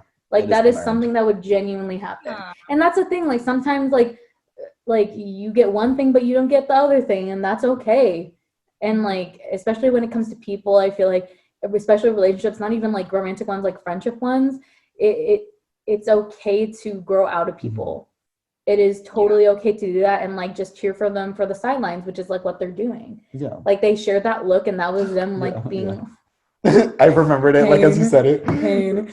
It's that look that you're just like, I love you still, obviously, and I'm happy you're here, but like, you know, the time we had was cherished, and like let's leave it at that, you know? Yeah, and I think just one last thought on that is just too, it shows the beauty of like, yeah, we kind of touched on it before, but like even though, you know, you're dating someone or whatever, it's like even just you dating them, like that leads you somewhere else because just the way timing works out and everything, and like they both each contributed to each other's success, like her naming Sebs and like him saying, yeah, go shoot your movie, you know, like. Oh. Okay. No, I remember that when I watched a movie, the first thing I did was look up a Seb sticker so I could put it on my water bottle. And I remember that sticker. Yeah, it was like my prize was, I need to get another one. Yeah. That just, I need to make that. On that like 10 times freshman year, Kim. I remember that sticker. Like I remember that sticker too. That was a personality trait of mine. And the one where the pugs are dressed up like Disney princesses, I feel like those were two quintessential. I only remember the Sebs one and the Hairspray one. Oh yeah, the Hairspray. Those are the only two that I remember. Yeah, honestly, I wish I still had all my Hydro Flasks. They all got lost, and because like they're literally snapshots of how I was. Yeah. Like it's so funny. Oh, it's so cool. I wish I just could keep a hold of my water bottles. They're in your head. I can't. They're in my memory for sure. But you know what? To all those people that were like us that got shamed out of liking La La Land, it's okay to like La La Land. No, it is okay. It is absolutely okay to like La La Land, and it's absolutely okay to like look through things through rose-colored glasses sometimes, as long as you like also can like switch back to reality, which like it definitely takes some growth, but like it can be done. Yeah, like yes, their little date at the Griffith Observatory was cute, but then also like, yeah, how did they find parking? Like, obviously they didn't show. How did they get in there? How did they get in there? How are they dancing? How is the Tesla going off? Someone has to switch that on. Like you just have to suspend your disbelief to watch this movie, and it's fine. That's okay. You do that with Disney movies. Let's just do it for this. Yeah. All right. Yeah. Anyway, Barry. Oh, this is the Bill Hader show, right? I've actually never seen this. I just started watching it. Like, so if you guys want to talk a little bit about how this ties into our thing, because I have no idea what this is. Do you want to do it, Katie? Yeah, Barry. So Bill Hader, he's the producer on it. He's the star of it. Basically, like he was in the army. He's like he has an army like background, and he decides like, okay, I want to or he's hired to like be a hitman, and he like does these things on the side, but then he ends up like joining this acting class, and he falls in love with it. And he really like loves acting, so he's doing acting, but then he's also doing this hitman like side gig, and it's super secret, like no one knows about it. So he's going back to a normal guy, and he's acting, and he's a very talented actor. And it's just cool to see kind of him realizing like, okay, I don't want to be killing people. That's not me. That's not him and his nature. And it's just he starts like kind of fall in love, and it's kind of interesting to just see the back and forth and the juxtaposition between that. And it's just like something I really thought about it is just like the illusion of acting, and it like as far as Hollywood, it's like how much of Hollywood is authentic versus like an illusion. And I know like with social media that's a thing too, and it's just like LA, it's like it's kind of like what we've been talking about this entire time. It's like LA is super glamorous, and it's super cool, and it's beautiful and colorful, but then there's also like a very sad like part to LA. There's a very lonely part to like acting in the business, and it just kind of, I think it really does a good job of like metaphorically showing this like illusion, and through kind of like quite physically like this character Barry. So yeah, Kim, what are you thinking about it so far? I know you like just started. I think I watched the first half of season 1, and I love it. Like I absolutely love Bill Hader. Like I think he's hilarious. Like California, that series on SNL is literally like forever burned into my memory. I love that, and I thought it was like really interesting to see him take on like the serious role. Like I know like people have seen him in It like now, but like that, I think that came out after Barry. Like yeah. So I I thought this was really cool because like to see him do that, and also like I thought it's just like a really interesting story. That is an interesting story. I didn't even know that's what it was about. Like the premise of the story is so fascinating, and it's like like what you said, like it's interesting to like see like him fall in love with acting while also carrying like being a fucking hitman, and like it definitely, and like the side characters too, like seeing how they all work together and like move in his life, and like I think it's just so interesting. I obviously haven't like seen that much of it, but like I agree with what you said. It gets better as it goes on too. Like the first season, I kind of was like, okay, like it's cool. But then once you get, especially to like the last season, like I think you'll really like it, Kim. Wait, is it over or is it still like? I think it's still going. Yeah. Oh, okay, cool. It's just like there's only 2 seasons out right now. Okay. I think. Or yeah, there's only 2. I thought there's 3 for there's 2. There's 2. Fan of Bill Hader, or just like acting in general. If you like love watching talented actors, like this is like the show to watch. It's just like the acting, everything is just amazing. The acting is superb. The cast kills it. It's so good, and it's on HBO Max also. We're HBO Max. We love HBO Max. We accidentally skipped over a movie because we skipped to La La Land, but Hail Caesar, directed by the Coen Brothers. I am a Coen Brothers stan. I literally went through a phase, like a big chunk, like 2 years, I think, where I was just like up the Coen Brothers ass. And I kind of like, I definitely like phased out of it for sure. But when I watched this movie, I was like, oh, I remember why I love this movie so much. Like, they're just so amazing. And like, let's just talk about like their filmography first. They did Big Lebowski, Fargo, No Country for Old Men, Oh Brother, Where Art Thou, which is like definitely their most popular ones, but like all iconic. I love Fargo. I love Fargo. Oh Brother, Where Art Thou is definitely like the least popular out of all these, but definitely go watch it, especially if you like George Clooney in this movie, because it's also a very comedic role, and I think it's just so cool to see like this like George Clooney, like who is like, he's been like sexiest man alive, and he's been like a super serious actor, like do these type of movies. And I think like the Coen Brothers do a really good job of pulling out different things from actors. Yeah. Ooh, you know what I mean? So like that's why I love them personally, and I just like their directing style and how they can like mesh like serious topics while also inserting comedy, like kind of like how the guy that does The Big Short, Adam McKay, like how he kind of does it, but they do it like a different style. Like I love movies like that. I'm a big fan. But I remember when I first watched this movie, also Josh Brolin looks side note, this is nothing. I didn't know it was him. He looks so short in this movie, but he's tall. Does he not look short? He looks short. He looks I short. literally did not know. I was like, who is that actor? And then I looked it up. I was like, it's him. I didn't even recognize Thanos, him. Bro. No, I know, but I didn't recognize him. Yeah. Well, amazing. in Cable in Deadpool, right? Yeah, he's everything. It's so good. And this is my favorite thing he's in, though. Like, well, I mean, in his role. Oh my God, Marvel stands, relax. But I mean, like, I think he this is his best role. Oh yeah, I love how he's like stressed, but he's also like he's dealing with it. And like someone gets kidnapped, and he's like, okay, time for my meeting. I was like, oh, that's so good. I think that's like a really cool portrayal of like a studio head. I think because they have to keep their shit together. They just got to keep it moving, keep it going. And I feel like on paper this character would be unlikable, but he's so likable. Oh yeah. Like on paper, you would be like, why would I even This cast is absolutely fucking stacked. Yeah, absolutely stacked. I actually cackled. I'm like, this is like the best thing I've ever fucking seen. Like him and singing. When he started singing, I was like, oh my god. Oh my god. I know. I was like, Tatum can sing. Like when he started tap dancing, I was like, oh, okay, cute. Okay, like, yeah. Well, Step Up. But that too. Was it Step Up? He was in the first one. I haven't seen a single Step Up movie. That hurt me. Neither have I. That was like a quintessential part of my human. I totally missed like that whole. Yeah, I did too. I was obsessed with Dance Crews. I watched America's Best Dance Crew on MTV. Anyways, let's not get into that. Yeah, no. But Hail Caesar is absolutely amazing, and I think it's like a really.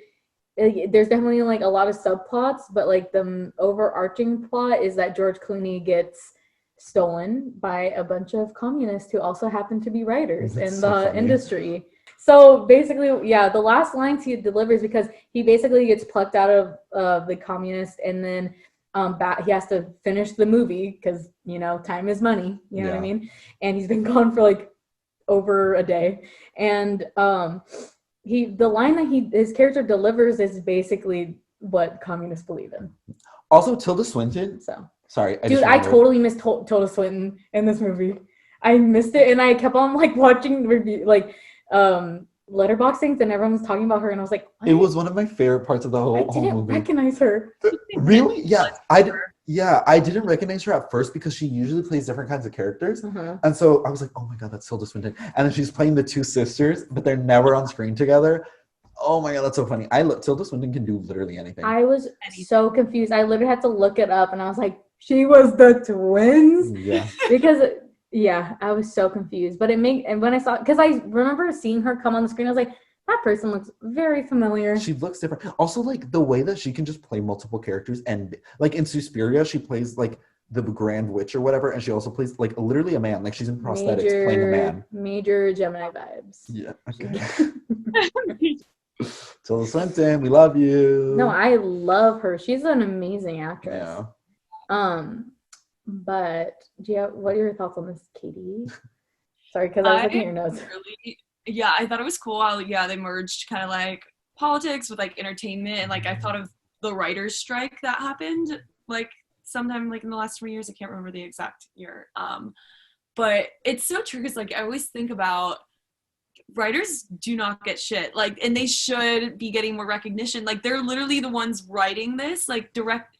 But it's like it's interesting though because like producers get all the recognition for TV shows, but it's like what the directors are still doing a ton of work too. So I just wish there was more kind of like, I don't know. I could go on a tangent, but this is I completely agree.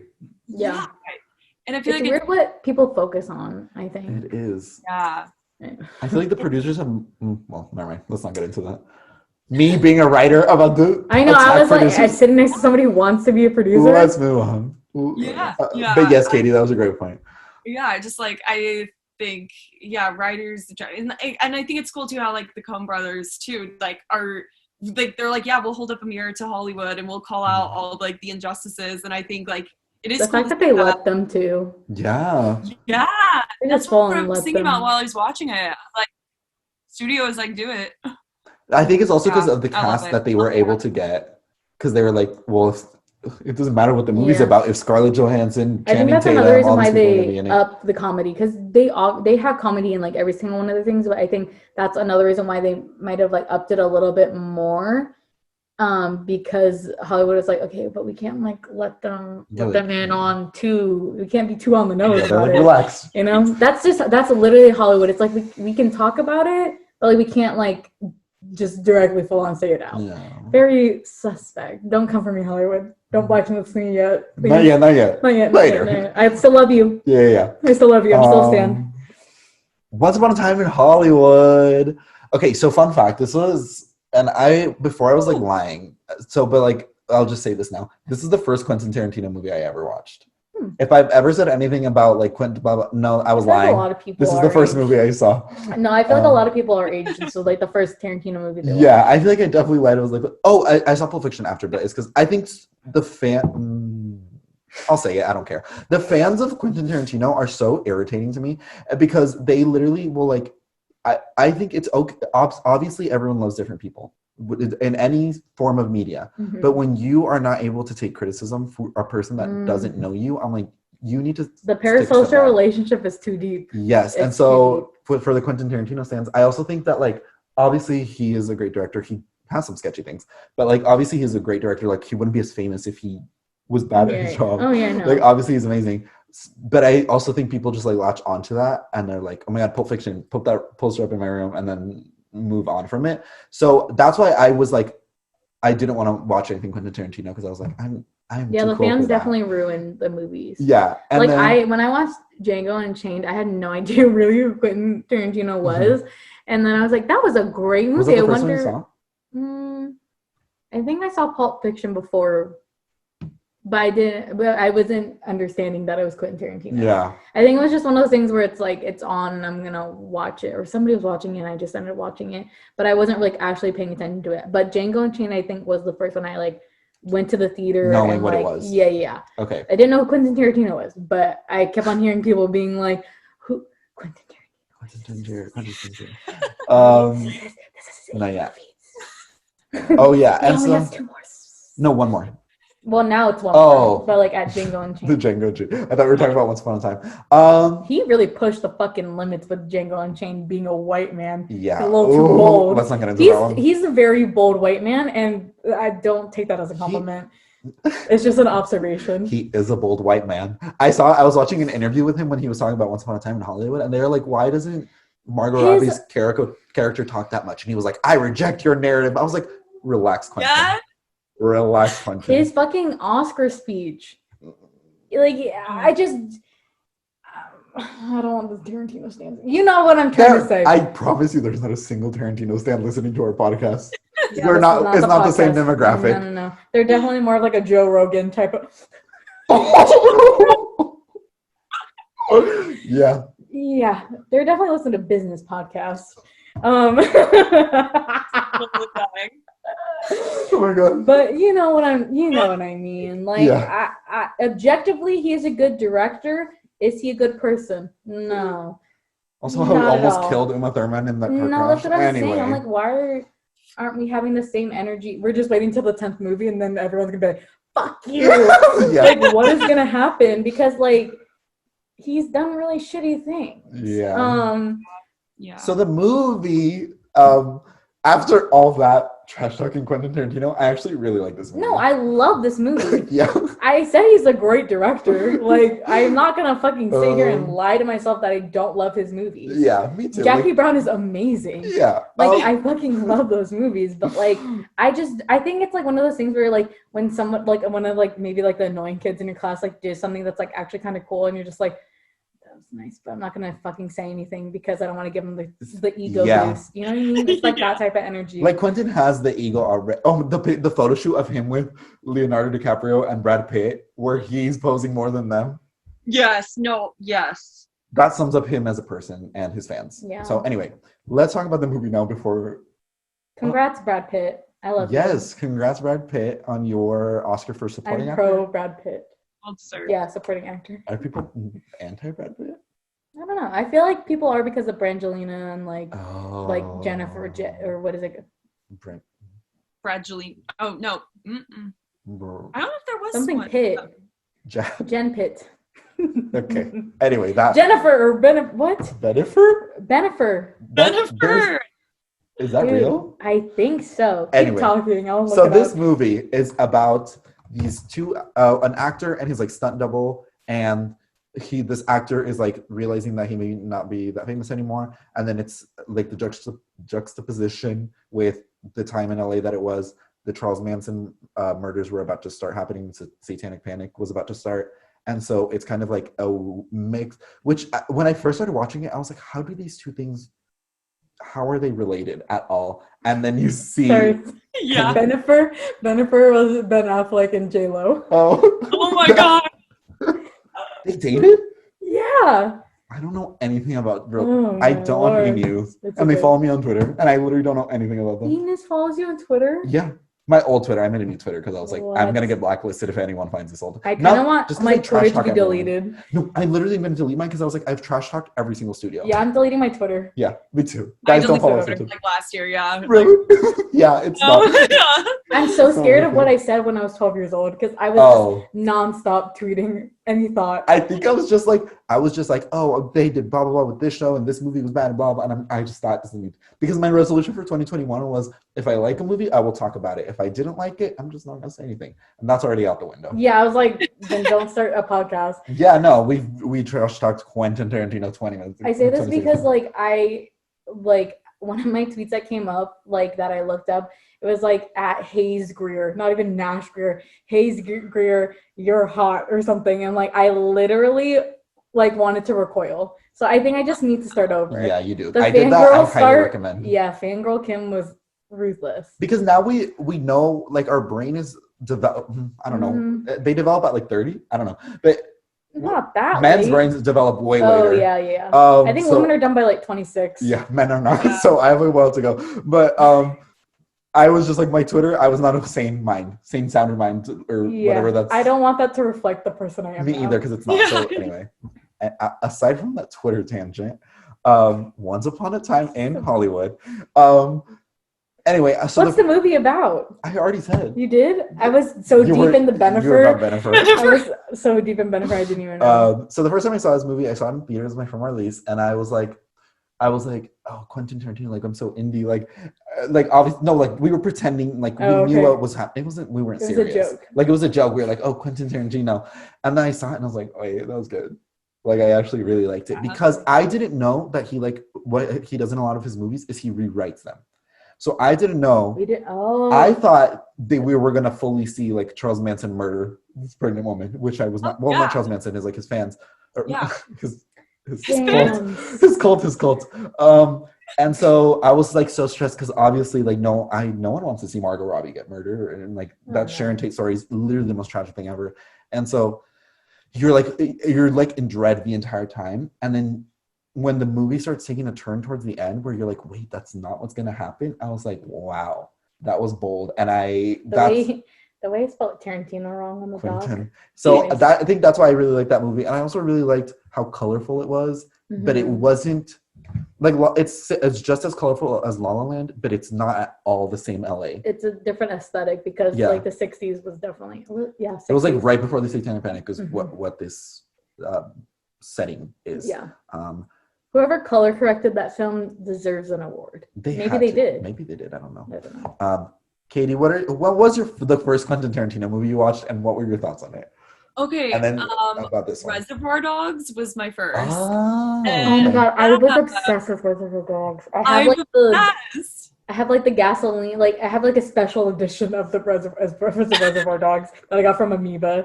I love Amoeba. Whoa, that unlocked. I forgot.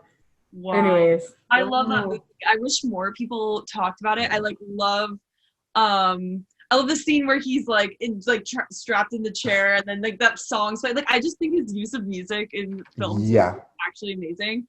And then I saw Pulp Fiction, and I haven't seen Django though. I need to see that. I need to see more like Tarantino.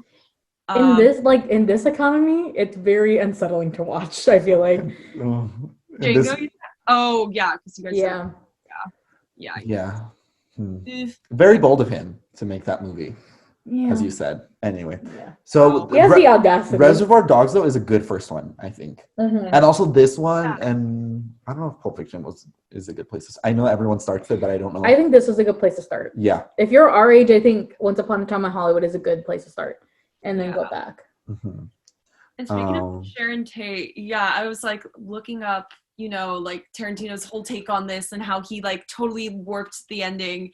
And I thought it was cool because, people were like, oh yeah, Margot Robbie like barely speaks or whatever. Like, like I kind of wish I love Margot Robbie, wish I saw her talk more, but he really wanted to show her just being like normal, like nothing too over the top. And something I saw is like he was trying with this film to just show like her innate goodness and how she was just like an up and coming actress. And it just shows too, like, even though we don't see the murder, we empathize because we see her as she actually was, and now like she's always defined by her murder.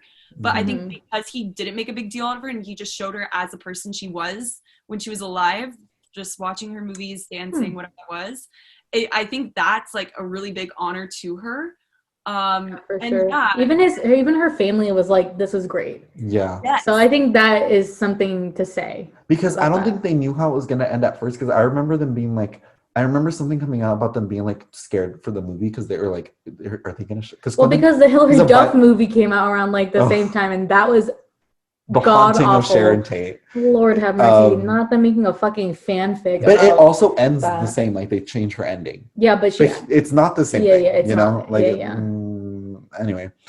But I do like that. I do like this whole concept of changing the, because obviously everyone knows the ending. We know what happened in reality, and it is nice to see her get a happy ending in this universe that obviously isn't real, but because she was so deserving of it. Yeah, she really did nothing. I also really liked, besides Mary Rome Polanski. no, yeah, I also really Sorry.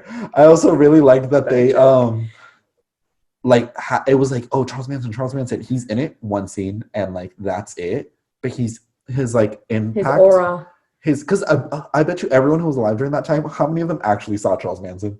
Probably like a very small percentage. So I think it made more sense to show sort of the fear behind it and how everyone was feeling, the atmosphere, and sort of what kickstarted it. But this is like not fan fiction, but like what would have happened if that whole situation did not happen. So I will give you that one, Quentin. I do like this movie a lot. It is very long, but it is worth the watch. Oh yeah, and I for love sure. It. I love this movie. I love the costuming. Ariane Phillips, just the best. So good. The best. And yeah, I don't know. I really do love this movie. Like I hate to say it. Yeah. But I really do. It's good. And I mean, this is a group of people that are obsessed with movies about Hollywood as much as Hollywood is obsessed with Hollywood. So yeah. Like we picked this topic because we love these kinds of movies. Yeah. The way I had planned to go to Casa Vega and what was the other one? Casa Vega and the Mexican restaurant they both ate at.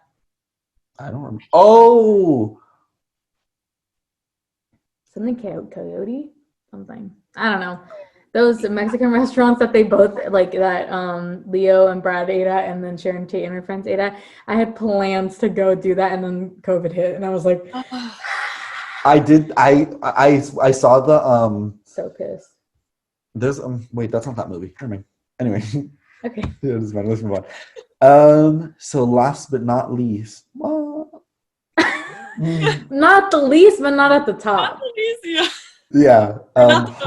Yeah. Actually, out of these, it might be the least.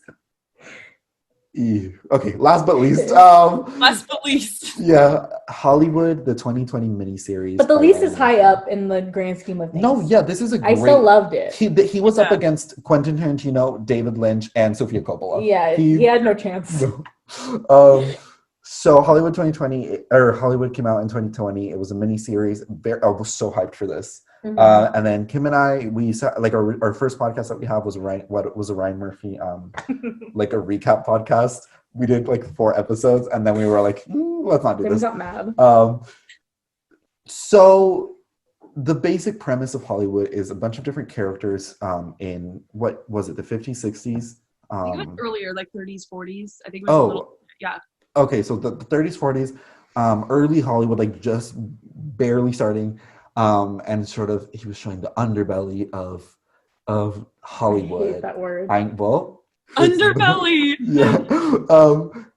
But his twist on it was showing diversity in this time period, which and did not LGBTQ exist. plus, which did exist. Well, yeah, no, okay, that's not. I meant to say the representation wasn't there, but obviously these people existed. Like it was, yeah. Like people in the circles knew, but not the public. Yeah, because it's very, very calculated and controlled back in the day. Yes, which you can also see in Hail Caesar. Like they kind of like talk about it. That I forgot to mention that, but like Scarlett Johansson's character, they're like trying to set her up to like marry again. Oh, and, yeah. Like, George Clooney's character. Like George Clooney's character too, and then the Western character, the one that played Han Solo. He was great in that movie. No, the scenes with him and that girl. I know, so cute. I was like, spin off right now. I know, literally, and like they were like matched up because they wanted to make him a bigger star, which they genuinely did, like in that time, and like they show it in Hollywood.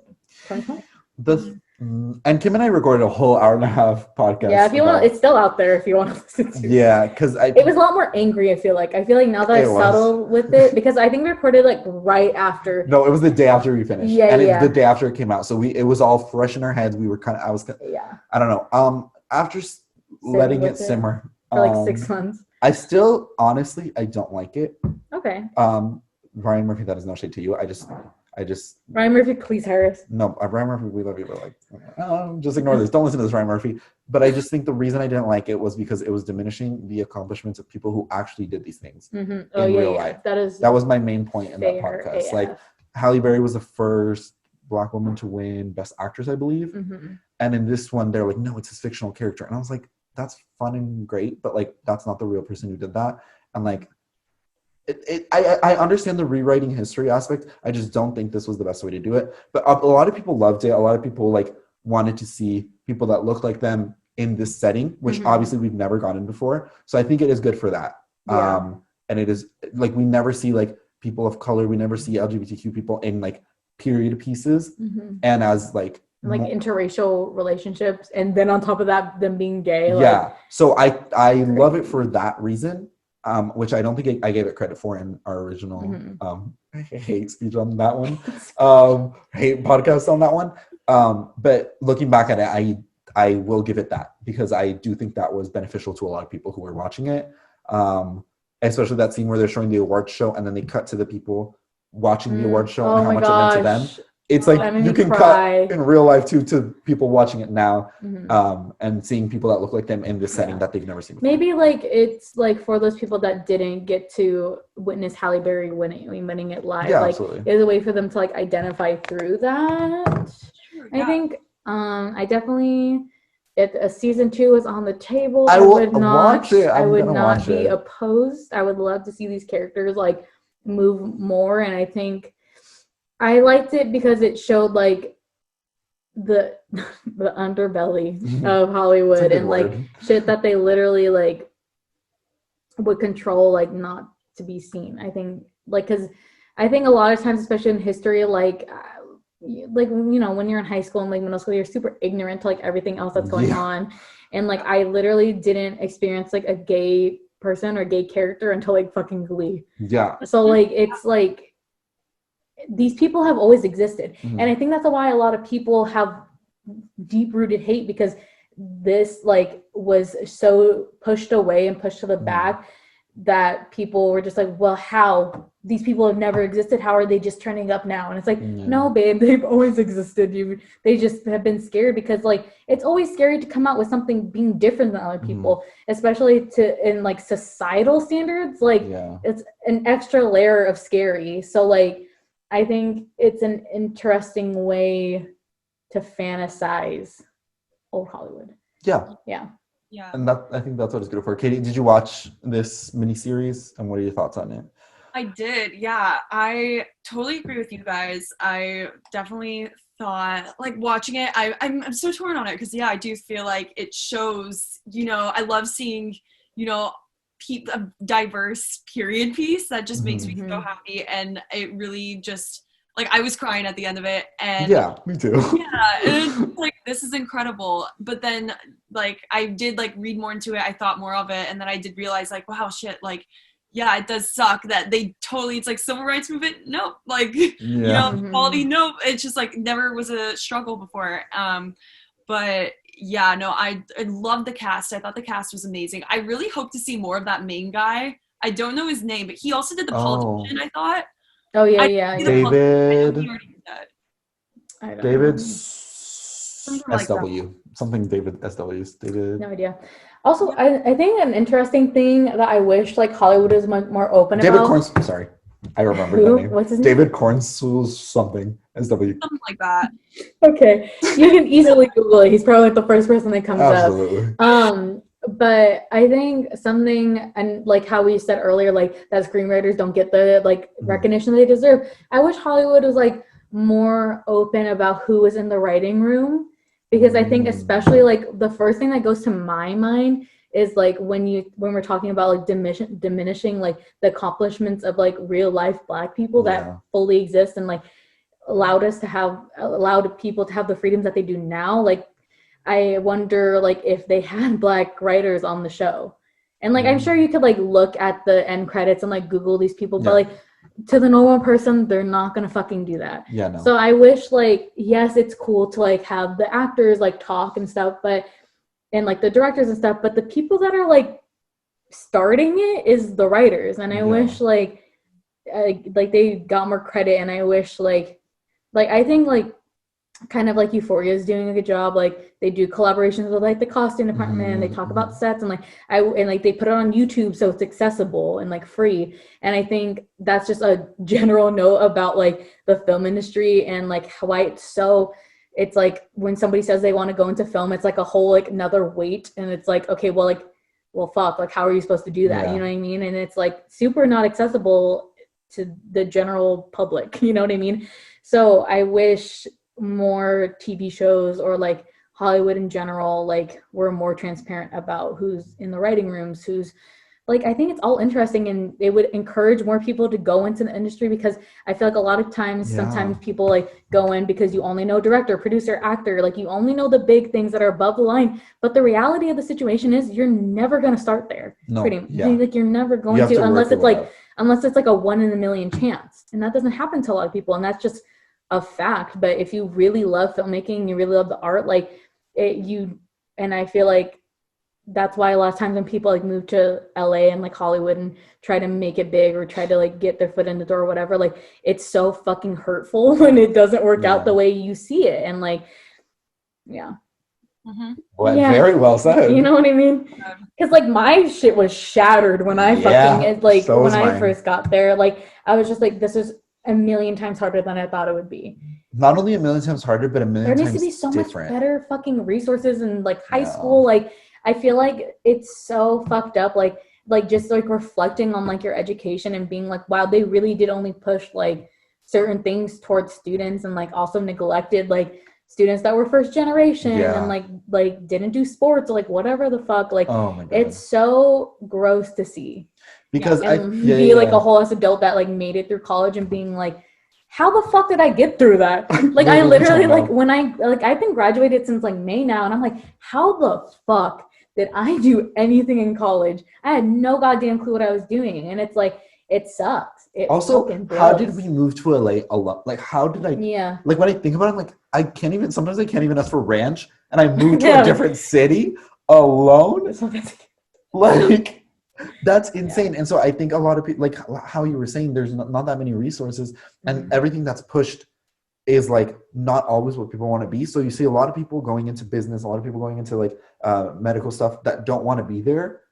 And so many people I've met during college. Yeah, they want to be something in the industry, not even like direct. Some people want like, I know someone who really wants to do like cinematography, but they're doing my roommate wants to do like, his parents are making him do med school. And I just think it's important to show that this is also a really important industry, number one. And that also it sets a lot of societal expectations. Yeah. And that also like it is like, yes, you're gonna have to work really, really, really, really hard, but if you do get there, it will be like worth it. You know? And it's not like yes, you kind of guaranteed to make a lot of money as a doctor, but like if you don't want to do it, don't go into that, because you were dealing with real people's lives. Yeah, I think that's so interesting, because like I feel like especially in America, maybe just like California or like whatever, like it's like you can do whatever you want, blah, blah, blah, blah, blah. But then I went to Canada to like visit my cousin one time, and then like I was talking to her and her friends, and it's just like they're just like thinking about what makes them the most money, or like, and I'm just like, whoa. And I'm like, if I wanted money, I would not be studying this right now. Yeah, exactly. So I was just like, and that's not like a shameful thing at all. Like, definitely do whatever like wants. But I just thought it was like, because I've always been like, I'm just gonna do what I love, blah blah blah blah, which is such a privileged thing to be able to do. Absolutely. So it literally, like when they said that, I was like, whoa, that's crazy. And I like definitely checked myself, like how grateful I am to like be able to fucking spend my money on a degree for film, which is like laughable to some people. Yeah. So. And I think it's also important to like you said, give resources to people who maybe don't have and I think we're seeing a lot of that now, but I think people from communities that maybe don't even know this is an option, but like would be amazing at this. Like we're missing out on so many stories. We're missing out on so many actors, creators that we're not going to see, because this is pushed as a sort of a very white dominated dream, and also male dominated. Like it's a very white male dominated industry, but I think that's changing. And I think we're on the trajectory. We're moving a little slow, but you know, we have people. We're driving in LA, so it makes sense that it's slow. Yeah. That was good. That was good. Thank you. So final thoughts on all these movies. I'm still a Hollywood fanboy. I am, and like catch me making a movie about Hollywood in like 10 years, bro. Like, I'm not joking. Like, I don't like. I think when we first like put this topic on the list, I was just like, I feel like a lot of people would have like the opinion that like we need to stop making movies like that, but I don't think so. We were all like, yes, some more of this, please. Yes. Some more, please. Yeah. Like, I know that we could tell a lot of these stories in different places, and yes, we should, absolutely, but we can also have a little La La Land every now and then. Oh yeah, for sure. It's all about balance and moderation. And it's cool how like just everyone all over the world wants to see these movies. Like everyone wants to see Hollywood. Everyone like wants to follow the actors and they want to see, you know, what's going on. And it's like, it's just cool. It's fun. And like us going to school in LA, it's just like such a surreal like thing and realizing how privileged we are. It's like, holy shit. Yeah. It's the best. Love-hate relationship with LA. Yeah, that is the best way to summarize it. That is the best way to end this love-hate relationship with LA. No, literally. Yeah. So yeah, highly recommend everyone go check out these movies, whichever one sounded interesting to you. Let us know your Mulholland Drive theories. There's something for everybody on this list. Yeah. Let us know your Mulholland Drive theories. DM them to us on Instagram. We would love to hear them. Follow our TikTok. We just made a TikTok. Yes. Oh, we completely. Oh my God, I gotta follow you guys. Yes, we just started a TikTok. It's at Our Hollywood. And then for everyone who just randomly found this podcast, our Instagram is at Our Hollywood, but there's a period in between the two words. And yeah, we post a lot of content on there. Katie, we're going to do more in 2021. Yes, I got absolutely. a scheduling app on my laptop now. So that means she means business. Yes. Katie, do you want to plug all your social medias and any projects that you have that people can already check out and any ones that will be coming in the future? Yeah, for sure. So if you want to check out like the short films we mentioned, the ones I worked on with Kim and Daniel, 1227's online. Kim produced that one. I wrote and directed it. Also, Meanwhile on the West Coast, which is about LA and, you know, trials and tribulations. That is also on YouTube. You can check that out. And I'm on Instagram at Katie Romanovich. Long last name, but you'll probably see it on the episode title.